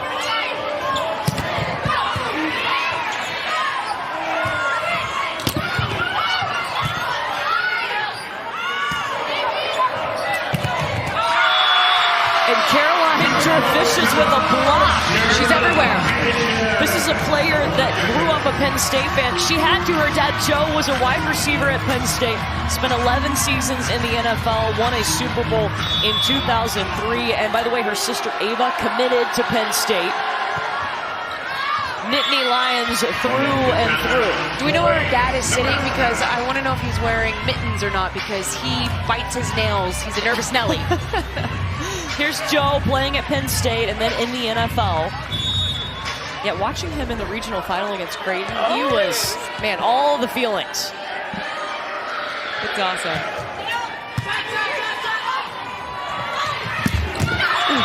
Wow, Merzik with a slam.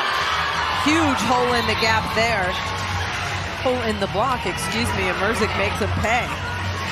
Look at baby Caroline at Rec Hall. Little did she know someday she'd be playing on that court. Or maybe she did know. She probably did. Katie Schumacher-Colley, she was at Penn State the same time her dad was playing for the football team, so they have a really unique relationship. It's just funny how things work out. Yeah. Caroline starting her career at Nebraska and deciding to transfer to Penn State this season. Merritt Beason finally able to work that ball inside the block cross court. She's been struggling with that swing tonight. Beason hitting under 100.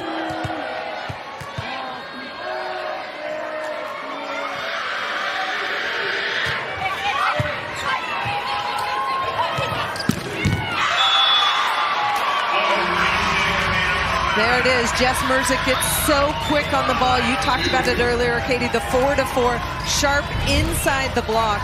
The left front blocker looks like they come in for the tip, but this one's placed in front of Lexi Rodriguez, who can't get under it. And you have to wonder what Jalen Reeves will think of that, because it looked like the block went a little bit too wide, gave her too much sharp cross court to take. One-handed National Freshman of the Year. Izzy Stark likes to be offensive-minded. We've seen the two-hand throwdown. That time, a redirect with her right hand on the tight pass. Andy Jackson is backing out of it instead of blocking.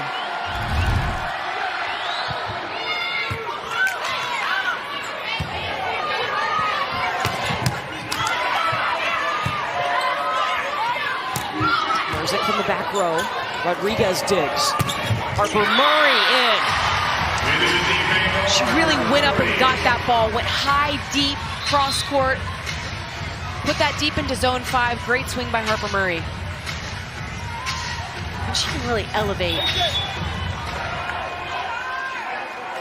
She can jump out of this gym.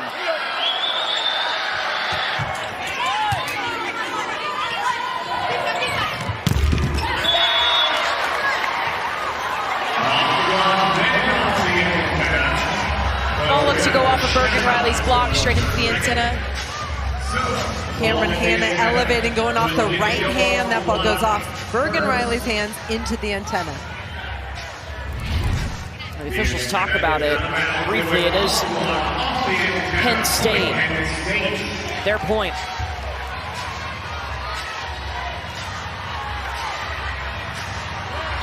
And the Nittany Lions able to carry that momentum that they built in a pressure situation in set 3 over here into set 4.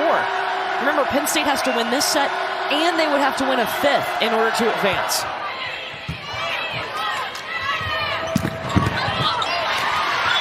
Yeah, you go back to Andy Jackson. Why not? She's adding to her career high, 17 kills now. When in doubt, just Andy set aside. Jackson. Yeah. Maybe if she ever wants to run for office of some sort, we can just set up a campaign for her. Why is that so hard to stop?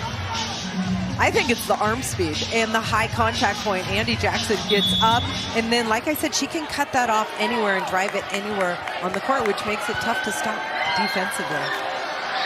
Hitting .762.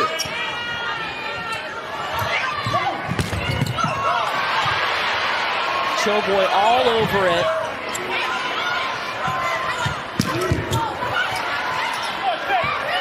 Landfair. It dropped in.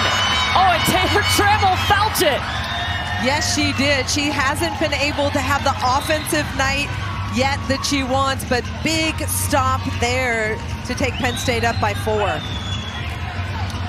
Slowly but surely, you're seeing Penn State's defense at the net pick up. We've seen a couple of blocks. They're still playing really clean volleyball. 0 errors so far in this set. It's a drastic turnaround from set 2. And then you miss your serve. As soon as I say that, then we have a serve. But still pretty clean. Yes. Yeah, offensively, Penn State hitting .600 to start set number 4.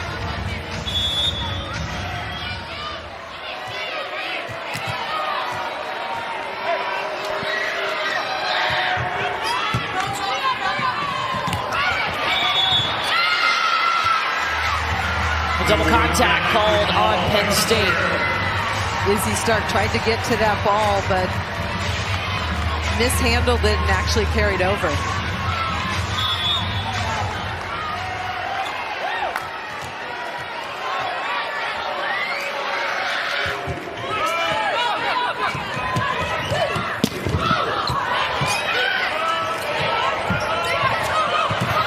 tipping out of the back row.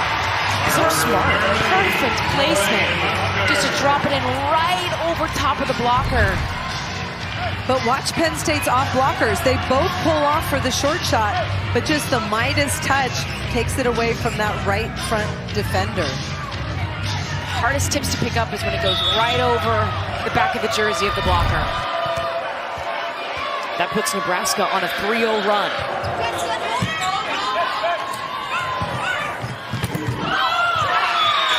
I mean, Cameron Hanna was far off the net and still terminated.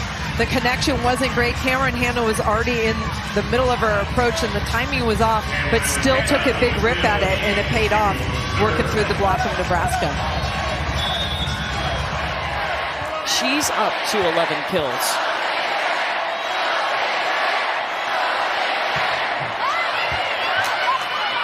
And you hear the Nebraska chant, "Go Big Red." A touch on that, so a kill goes on the stat sheet for Jess Merzick.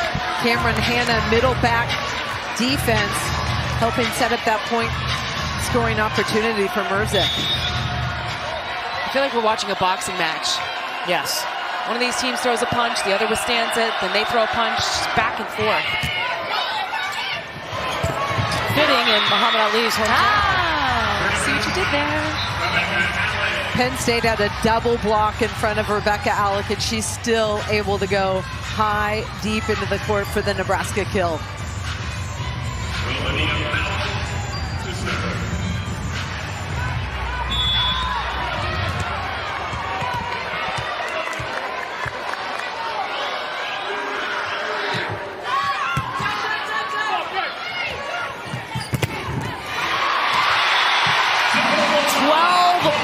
For Nebraska tonight. Watch Rebecca Alec, number 5 in the middle, getting out, gliding, but it's the Harper Murray left-hand press that really gets all of that block for Nebraska. She's got 5 blocks on the evening.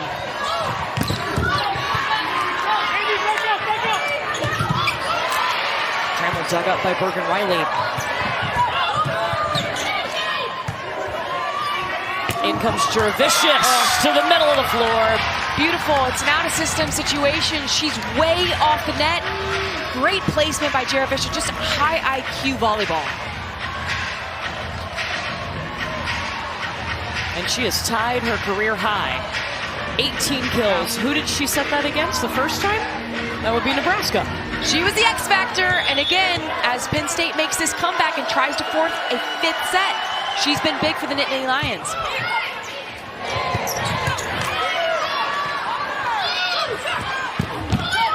Oh, nice. Oh.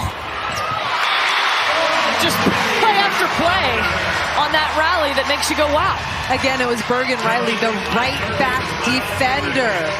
Nebraska's giving a little bit of line, but Bergen Riley keeps the ball up, and Harper Murray just goes up and instead of setting, attacks that second ball.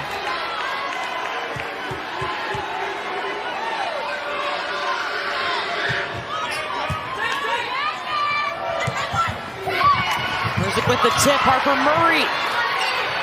Free ball back to Penn State.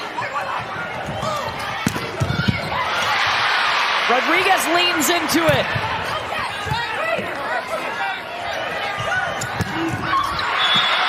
Juravicius wide. Nebraska ties it at 11. First time. What a dig by Lexi Rodriguez. My goodness. Watch Lexi Rodriguez in left back. Slides to her right, gets her platform on it, and Nebraska's able to transition it for a point.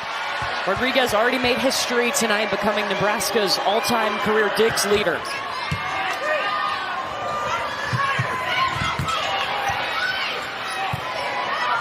Tight. Too tight. Oh, and a little stare down from Caroline Juravicius after that block. She's feeling it, offensively and defensively. For Nebraska, they cannot set that ball too tight. Harper Murray's terminal if you give her room to swing around the block.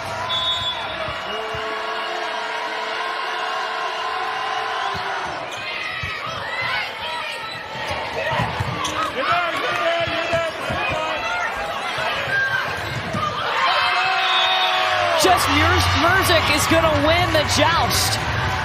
Just well-timed by Murzik. That ball was so high in the air, they had to wait. She's going against two blockers in Beeson and Jackson. Presses over at the right time, just skirts it through. Penn State back up by 2.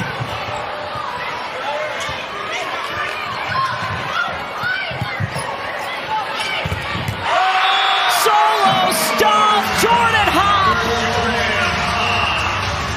And John Cook will call timeout. Incredible discipline in the middle. Jordan Hawk sees that it's going tight, gets her hands up and over quickly for the Penn State point. An epic match here in our semifinal. Timeout, Nebraska. Assistant coach for John Cook. He didn't give her a lot of time off after playing in Paris. He gave her 0 days off. He's like, all right, back to work. John Cook's all about business, and he knew how important the season was to his Nebraska team.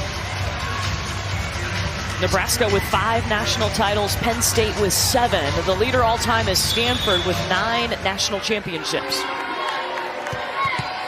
You see John Cook giving the serving signal. The 4-5 seam is where he wants his serve to go.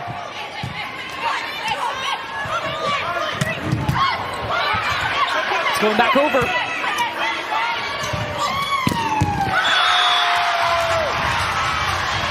Penn State is energized. You can see it every play. They're taking big swings. They've gained some confidence, and they're staying aggressive, trying to keep the pressure on Nebraska. We've seen Nebraska side out throughout the course of set 4, but they haven't made a push quite yet. When is that going to come? I feel like Penn State gets momentum, and then they miss their serve. They can't go on runs because of a missed serve, not because of Nebraska responding with the side out. 13 service errors for Penn State.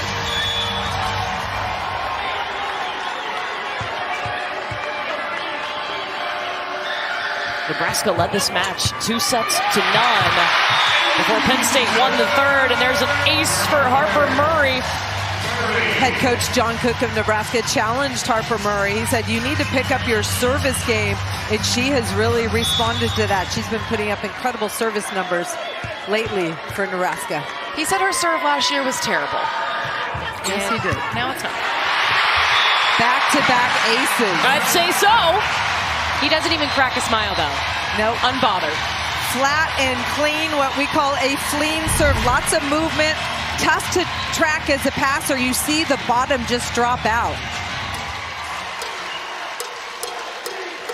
The fist pump. Intense. Yeah. No smile, but the fist pump. Tied at 15 thanks to a 3-0 run by Nebraska. Nebraska fans, you can hear the Go Big Red chant. They're energized with Nebraska tying it up in the set. Well, I asked when were they going to make a push. Harper Murray obviously getting it done from the service line. You never want to wait too late to make that push for the momentum. Great time here to tie it up at 15. Now it's a race to 10. Madison, there's a lot of Nebraska fans in the stands. Yeah, Courtney, Nebraska fans are a huge reason that this record was broken. Now, this fan base doesn't just show up to home matches. They travel as well. And I talked to some of the loyal fans who said, if Nebraska's there, we're there. We're basically glued to their hip. And one fan even told me that he missed his grandchild's birth to support the Huskers in Tampa last season. Guys, at this point, I'd call Nebraska fans the most dedicated fan base in the entire country or world at this point. Wow. Volleyball game, your grandson's birth. Grandchild. Let's rethink that. They were cheering, coordinated cheering, by the way, yesterday at Nebraska's open practice. And also multiple corn shirts in attendance tonight. We saw Rebecca Alex family with the corn shirt last week. You can't miss it in the stands. Corn shirts are trending, especially in the sea of red. You know what? I'm going to just say it. Oh. I'm not okay that we haven't seen a Runza hat make its way to Louisville. Does the Runza travel? Could they not fit that in their carry-ons? Swing is long, and Nebraska has its first lead here in set 4. 3-point run with Harper Murray on the back line.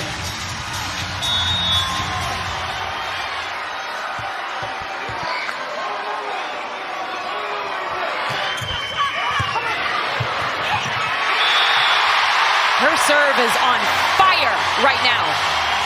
And it's cross-body down the line with pace, and the bottom's dropping out. Jess Merzig's an excellent passer down that line, and she's struggling to pass this ball. You don't necessarily need to step up into the court, but you got to be ready for this ball to drop, so you got to move forward and get up underneath it. She's yo-yoing them.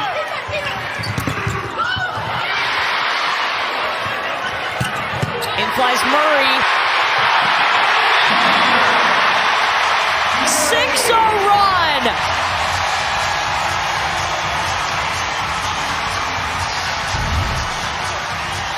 This one rattles through the seam, but Lexi Rodriguez slides under it, lifts it, and then Harper Murray out of the back row in transition deep to the corner. When you say she's yo-yoing them with her serve, what does that mean? Well, prior to that, she's dropping the ball right over the net, so she's trying to yo-yo them short, and then the next serve, she'll hit them high, deep in their shoulders, right? So she's moving them forward and then back, yo-yoing them so they don't know what to expect. A 6-0 run put Nebraska on top. A win in this set, and they are moving on to the national championship match.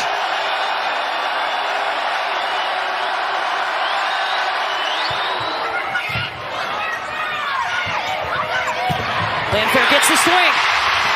I think that run woke the crowd up.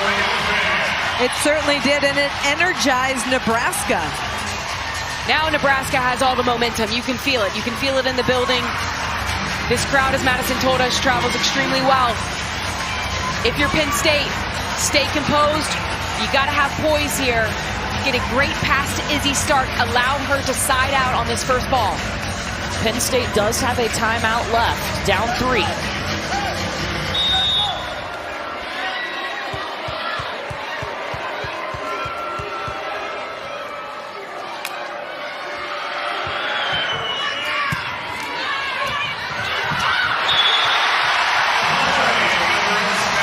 Trying to get aggressive, but just pushed it wide. Jillian Grimes, perfect pass. Izzy Stark wanted to turn and dump that with 2 hands, but there was no block in front of her to go up and joust with. And so Penn State will call its final timeout. You have a couple All-Americans on your team. You need to set them in those situations. Nebraska used a 6-0 run with Harper Murray behind the service line to take the lead for the first time and jump out up 20-16 now, 5 points away from back-to-back appearances in the national championship match. Volleyball is such a game of momentum. We saw Penn State with a little bit of a lead, but then Nebraska able to create those point opportunities with Harper Murray on the back line. Well, it's midnight here in Louisville, but it's electric inside the KFC Yum Center. The Louisville Cardinals in the national championship match for the second time in program history. They will look to win their first title and bring home a first title to the ACC. Facing who will it be? Penn State, can they come back here, or Nebraska, a 5-time national champion? Nebraska on an 8-1 run since trailing 15-12. And Madison, Penn State just used its final timeout. And it was interesting, Coach Schumacher-Cawley really was purposeful with how much eye contact she was making with Izzy Stark. Direct eye contact and saying, you've got this, let's go, we are in this. And you could see, Madison, that after Izzy Stark tried to push that ball over on 2, she looked frustrated. She did. She hit her leg. She was upset with herself for making that decision and going wide. She's a true freshman. I mean, the ceiling for her is unbelievable. She's already the freshman of the year. Big Ten freshman of the year as well. Right now, put up a good ball for one of your hitters to go up and get it.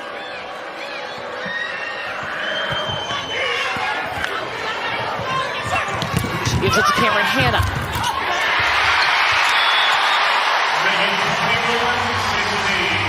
Bergen Riley and Rebecca Alec too much defensively at the net on that last swing by Cameron Hanna. An 8-1 run for Nebraska.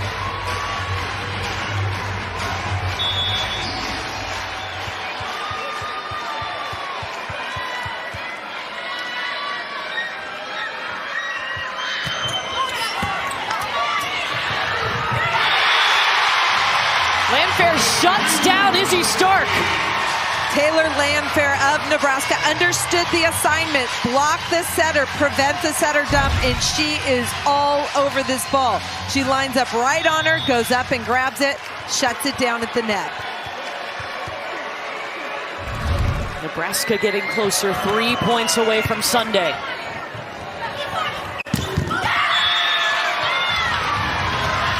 Cameron Hanna working the outside of the block, trying to keep Penn State alive. They need to create some point-scoring opportunities, and it helps. Caroline Juravicius back on the court for Penn State. She's leading them right now, tying her career high with 18 kills.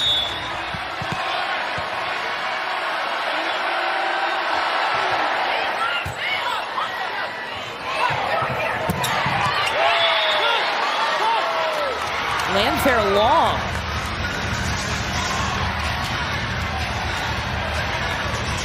Nebraska in a two-hitter rotation. Harper Murray in the back row.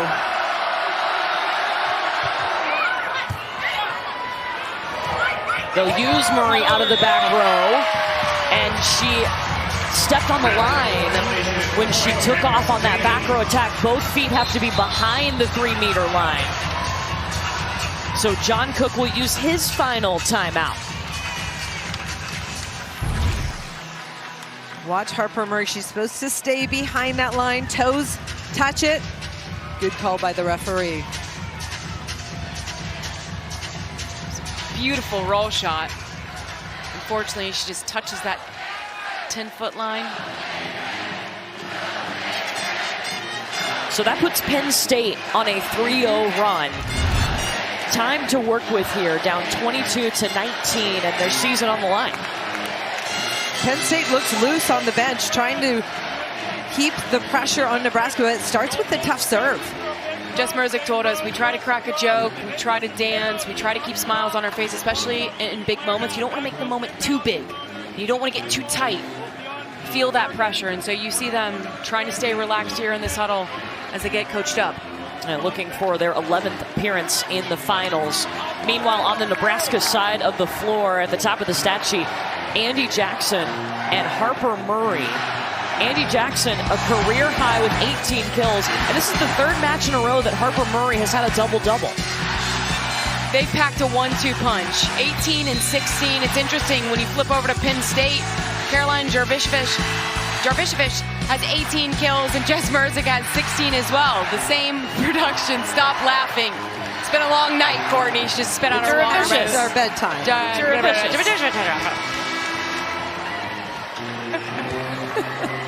It's rare when your team is led by a middle attacker, because middle attackers' offense is so pass dependent, but Nebraska's been passing well most of the night.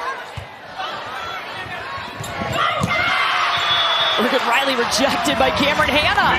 That time, Cameron Hanna on Bergen Riley to shut down that setter dump. Penn State gaining some momentum, and we know how momentum can change things. They've pulled within 2.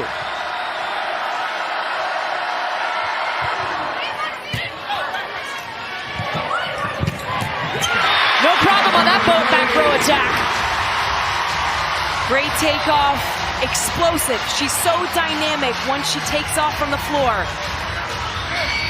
And then it's the big arm cross body. Izzy Stark was right back and just couldn't get out of the way.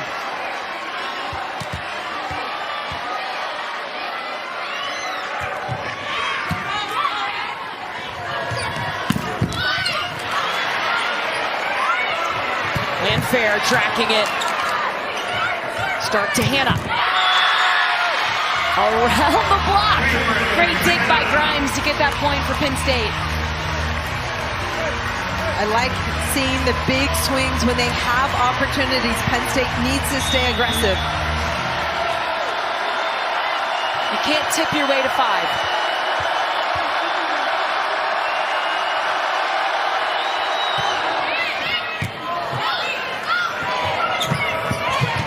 Really tight set. Nice. Free ball to Penn State. Merzik stopped by Beeson. fair. Dug by Grimes. Merzik here. And they say there was a touch on this. Jillian Grimes had like 3 fantastic digs in that rally, and then the big rip from the left side.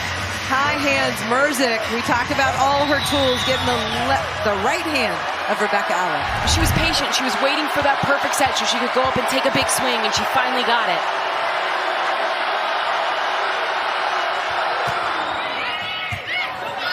Rodriguez on the pass. They go to Rebecca Allen in the middle. Match point, Nebraska.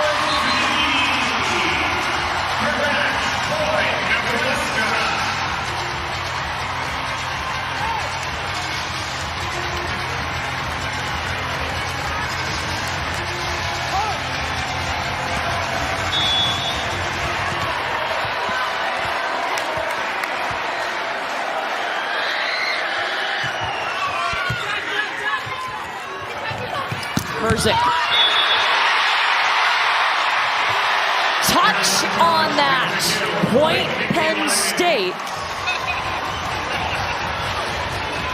And John Cook will challenge that. Well, he has the card in his hand. He's talking to Harper Murray, and she says no. Do not challenge it. Feedback from your team's important. Second match point.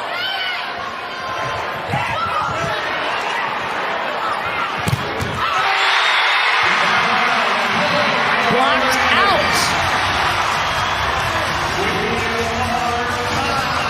That would tie it at 24, but John Cook will challenge. Jess Merzik gets on the floor, keeps it alive, and look at Juravish's tool. Harper Murray, the outside blocker for Nebraska, and it's clearly out of bounds. Ruling on the floor is Penn State's point, ball out. Nebraska's challenging that ball was in. So also a chance, too, to regroup here because Nebraska didn't have a timeout. So to take a breather, tied up at 24, and I don't think this is going to be overturned. No, it's a smart challenge by John Cook. It's an extra timeout to gather your team and get them refocus on what they need. After review, it's confirmed that the ball was out. Nebraska loses their challenge. Nebraska has had 2 match points. Got to win by 2. Penn State trying to force a 5th set. Just feels like Jess Merzik right now is willing her team to this 5th set. She will not let a ball fall. She is taking big swings on that outside pin, like the first-team All-American she is. And a captain for Penn State. An ace! Set point, Nittany Lions. Jillian Grimes doing amazing things for Penn State. That ball dropped in front of Lexi Rodriguez. She's made some big-time digs to put Penn State in a position here to force 5. Almost had another ace. Merzik. Wide, and we're tied up at 25. Nebraska's block dares you to hit that line. Jess Merzik wants it, just turning it wide. You see the area. Too much turn.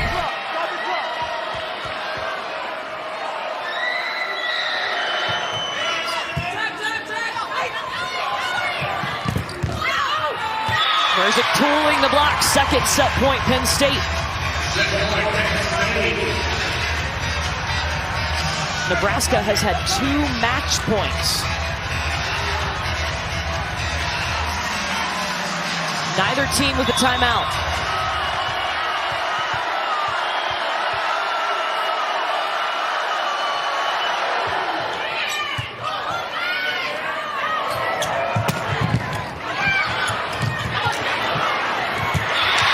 Throw down by Merritt Beeson.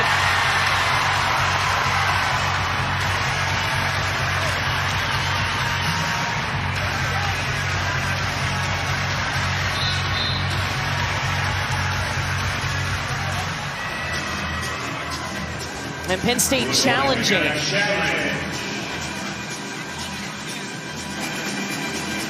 Ruling on the floor is Nebraska's point because of no net. Penn State is challenging that there is a net. All right, Penn State looking for a net violation. If Nebraska did hit the net, we're going into set number 5.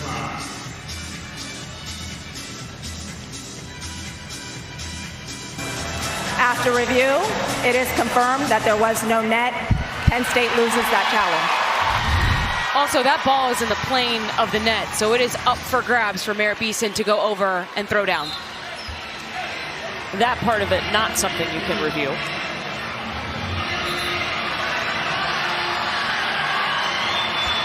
Nebraska has had 2 match points. Penn State has had 2 set points. Penn State 2-hitter rotation. Cameron Hanna available out of the back row.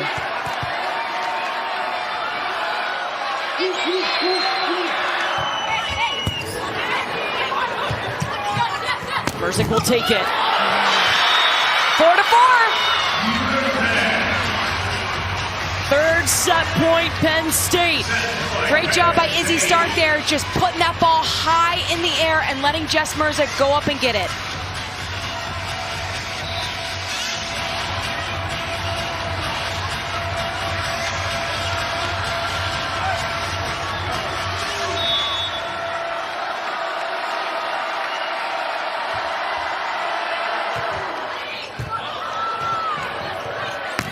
Harper Murray still gets a swing off of that.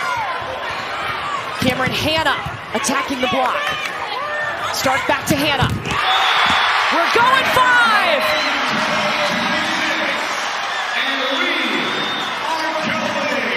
5! The plot thickens!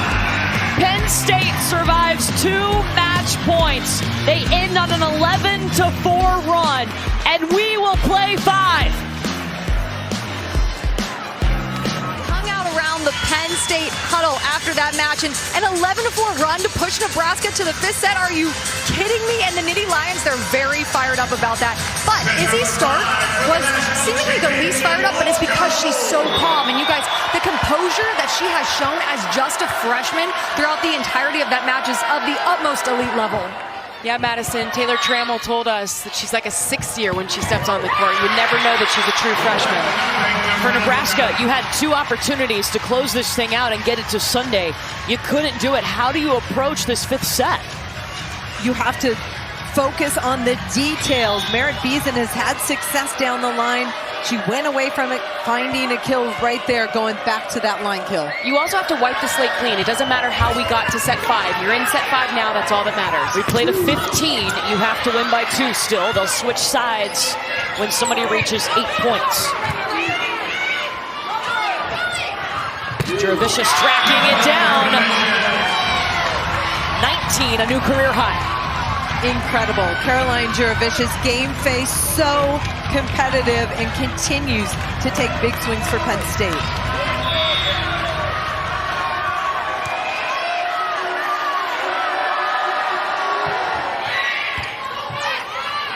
Morgan Riley backside to Merritt Beeson. Tipping to the middle of the floor on that. Sharp, sharp, sharp. You can't tip at this point in a match. No. Penn State makes Nebraska pay for that one. Look at it. We told you all about her 4-4. Thumb down, wrist away, inside of Harper Murray's left shoulder. Unreal.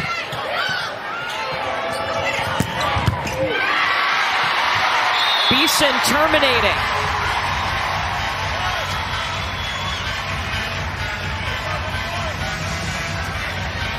A semifinal record attendance here tonight. And they've gotten to see 2 spectacular matches. Louisville won in 4. Somebody's going to win in 5 here. Long.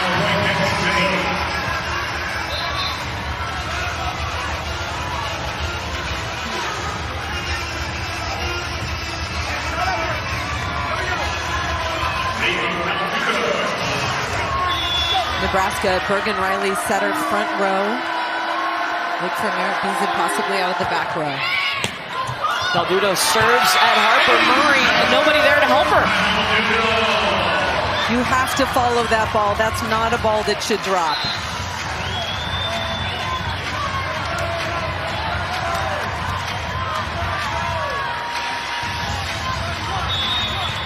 Three best passers in the backcourt right now for Nebraska.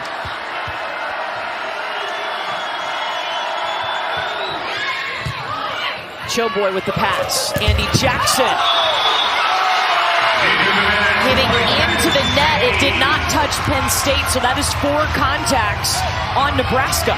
Too much turn. Andy Jackson trying to drive that super sharp, and John Cook wants an early timeout. Remember, you're only going to 15, so it goes very quick. You've got to stop the bleeding as soon as possible. We've seen this work time and time again, Holly, all night long. Trying to go inside that block, but catching the tape. Just the second hitting error tonight for Andy Jackson on 25 attempts. See Merritt Beeson there talking to her teammates. She's the veteran leader on this group, her and Lexi Rodriguez. Their goal to get back to the national championship match in back-to-back seasons. For Penn State, they've been a team that's been loose. We haven't seen them even when they had all the pressure in set number 3. They were down 2-0, had to win it. Able to get the job done. Well, the history is different. Penn State hasn't been to a national semifinal in quite some time. They said, we're going to enjoy this moment. We're going to play loose. We're going to play free. And we're going to hope for the best. We're good enough to hang with any of these teams here where there is some pressure and expectation because Nebraska said a lot of things that they were going to get back to a national championship and win a title. Right now, the pressure's on Nebraska. Can you come out of this timeout and respond? I like this early timeout by John Cook. I think it's great. You do not want to let Penn State get too far ahead. Agreed. For Nebraska, they're seeking their 12th national championship appearance. It would be the 11th for Penn State. Penn State has not been in the national championship match since 2014. That was also their last national championship. They won.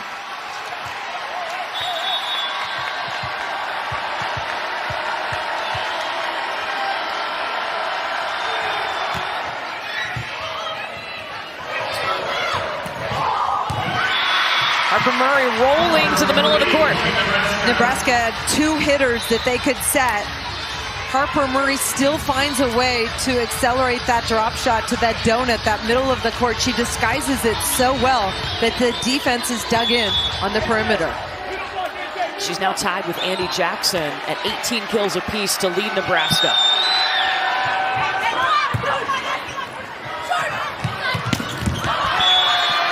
It was touched. Point Penn State and Jess Merzick.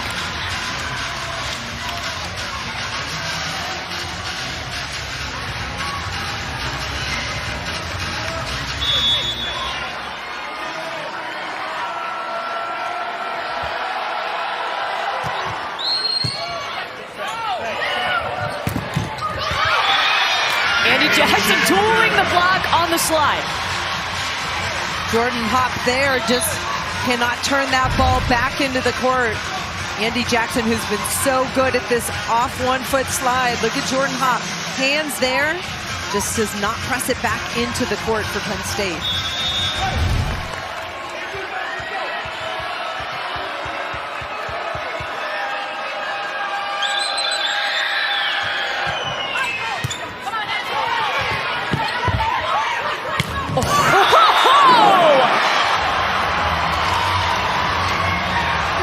Swing!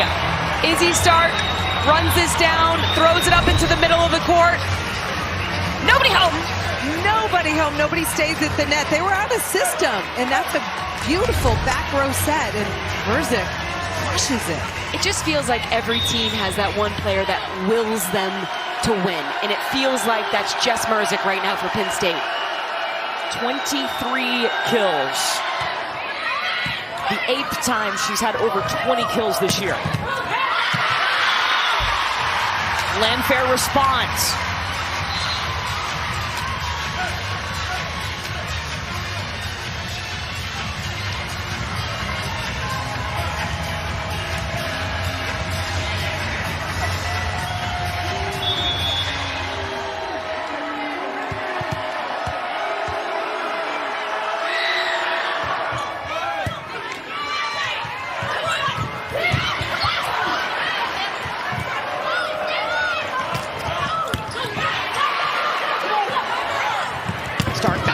Hannah off the block.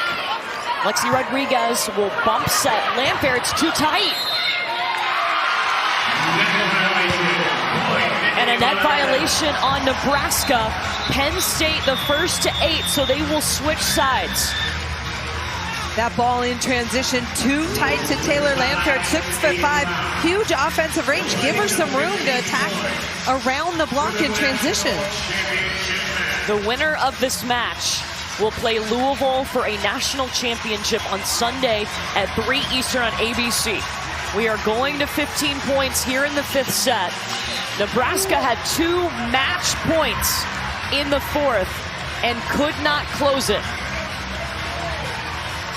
It's similar to what we saw in the first match of the night. Pittsburgh had 4 set points in set 3, unable to capitalize, and then Louisville stole all the momentum, and that's what it feels like here with Penn State.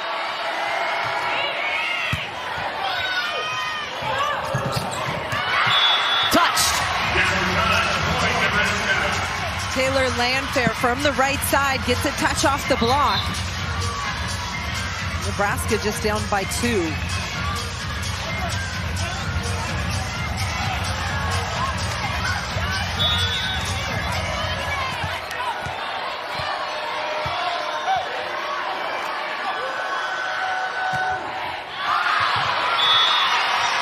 And a rare service error from Olivia Mount.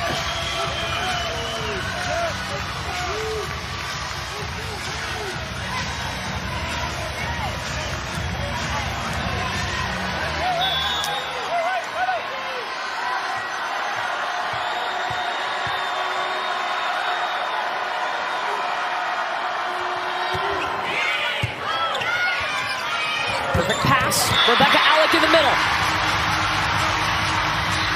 Nebraska handling that tough serve, putting it right in Bergen Riley's hands. She has such a good connection with Rebecca Alec. That connection has improved as this season has gone on.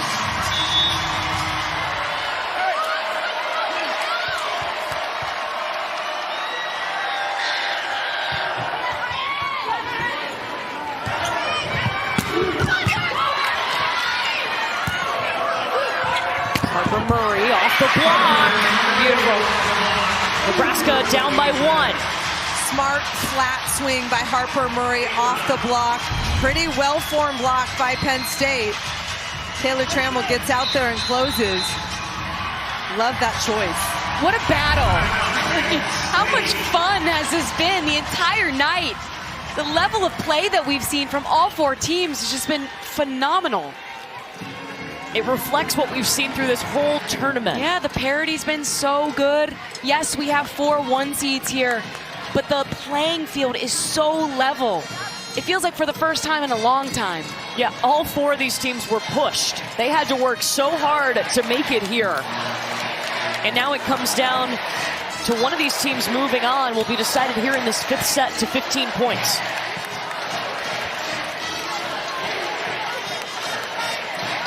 Penn State continues to look loose on the sideline. For the Nittany Lions, their last reverse sweep was the 2009 National Championship against Texas. A reverse sweep meaning you go down 2-0 in the match and you come back and win. The only time Nebraska has been reverse swept in the tournament was in 1982 by Purdue. That's going way, way back.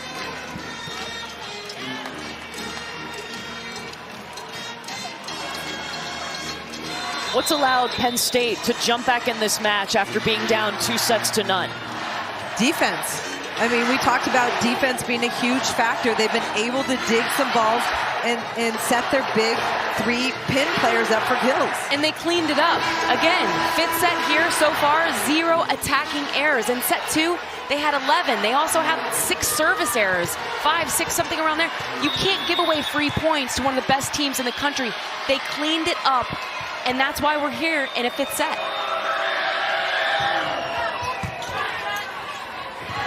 As they start pushing it to Merzick, and she gets the kill.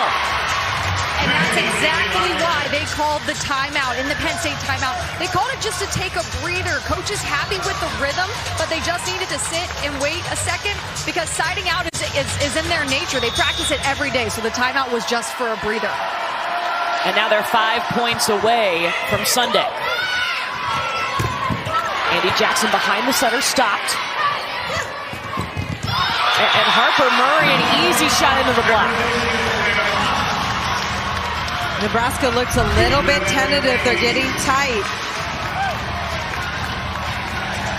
She hit that shot in sets 1 and 2, and it worked, and now it's not. It just feels like things are not going Nebraska's way right now. They're running out of time.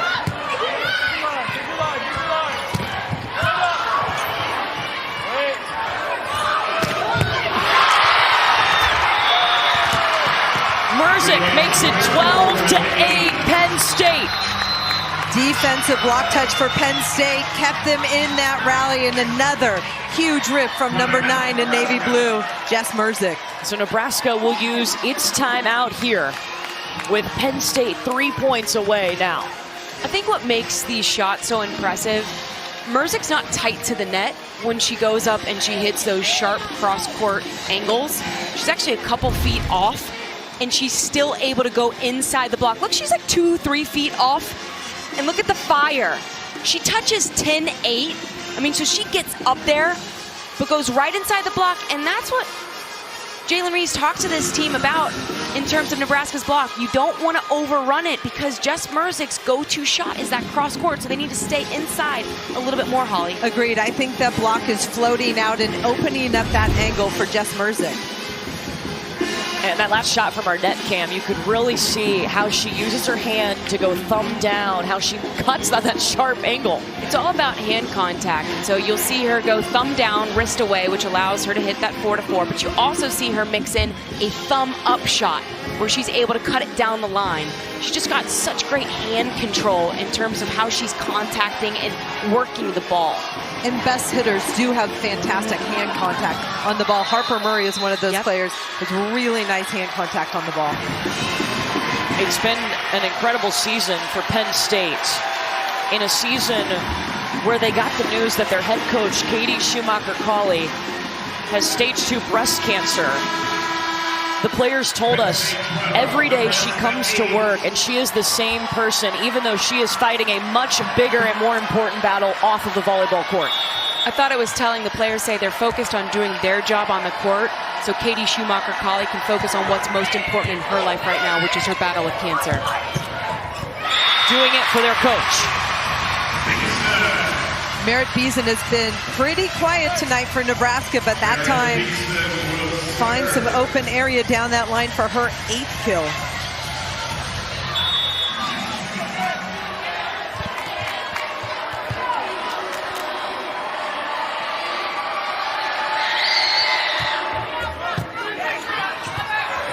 Stark on the move, the bump set to Juravicius, and it's blocked. It's the serve.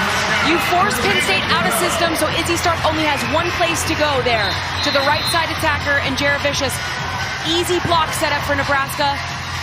Point. It's going to force Penn State to use its final timeout. This will be the final timeout. Could this get any more dramatic? No, it could not. Neither team will have any timeouts remaining. Penn State up by 2, playing to 15. If you look at the offensive numbers in this 5th set, Penn State hitting .455. Nebraska hitting .375. Those are both well over their season averages, especially Penn State's numbers. If you're Penn State, what are you talking about right now? One play at a time, but taking care of business and staying aggressive, no tipping when they have a point scoring opportunity. You're in the driver's seat right now. You got to set 5 because of your aggressiveness. You will not be able to tip your way out of this match. For Nebraska, same question. Fight like hell. You've been in big moments before. You're obviously one of the best teams in the country. Have confidence in that. Go back to the basics. The reason they're here is because of their defense. At the net blocking and backcourt keeping balls alive. Yeah, they've had 15 blocks in this match. Let's check in with Madison. Penn State said that Nebraska's amped up their service pressure, so we need to hone in on serve receive. Get one side out, and then Jess Merzick Mersick said, it's a game to 5, you guys, and we have the lead. So there's a lot of positivity on Penn State's bench right now. If you're Penn State, you got to go get it. Nebraska's not going to give it to you.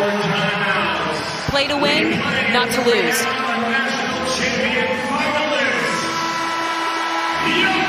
Winner gets Louisville in the national championship match on Sunday.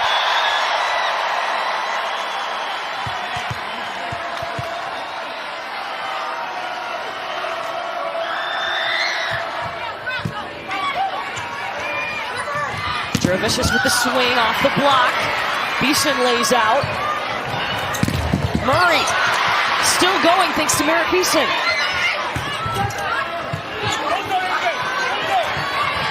Other Penn with Jess Mersick.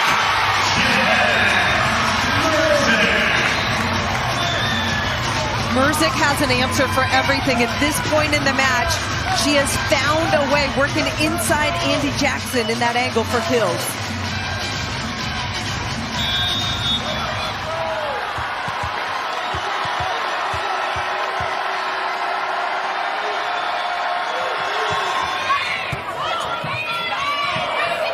They'll push it to Harper Murray. Oh, the classic shoulder dig.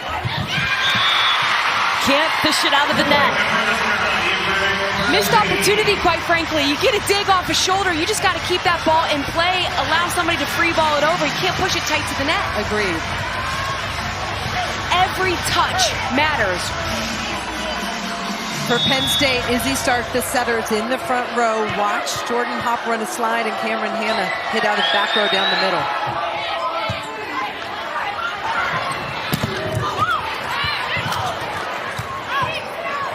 Taylor Landfair. Mersick. Start feeding Hanna. And it is match point Penn State.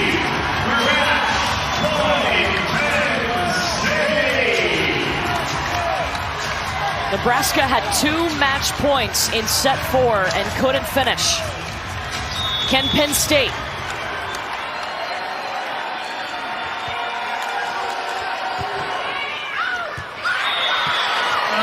Long. Second match point, Penn State.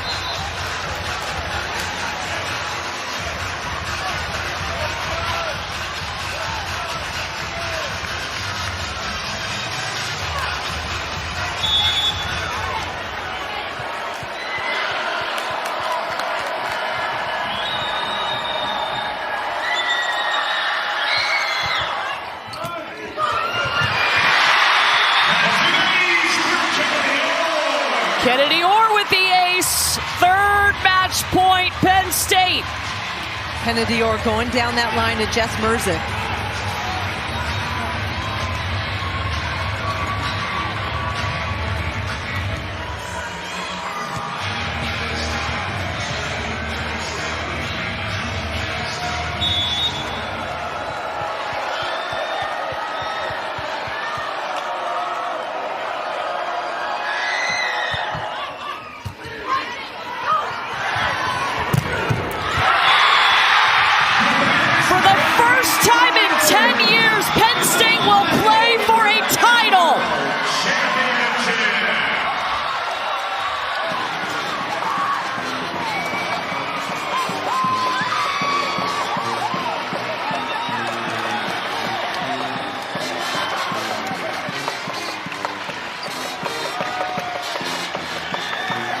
A program that has 7 national championships will look to add to that on Sunday.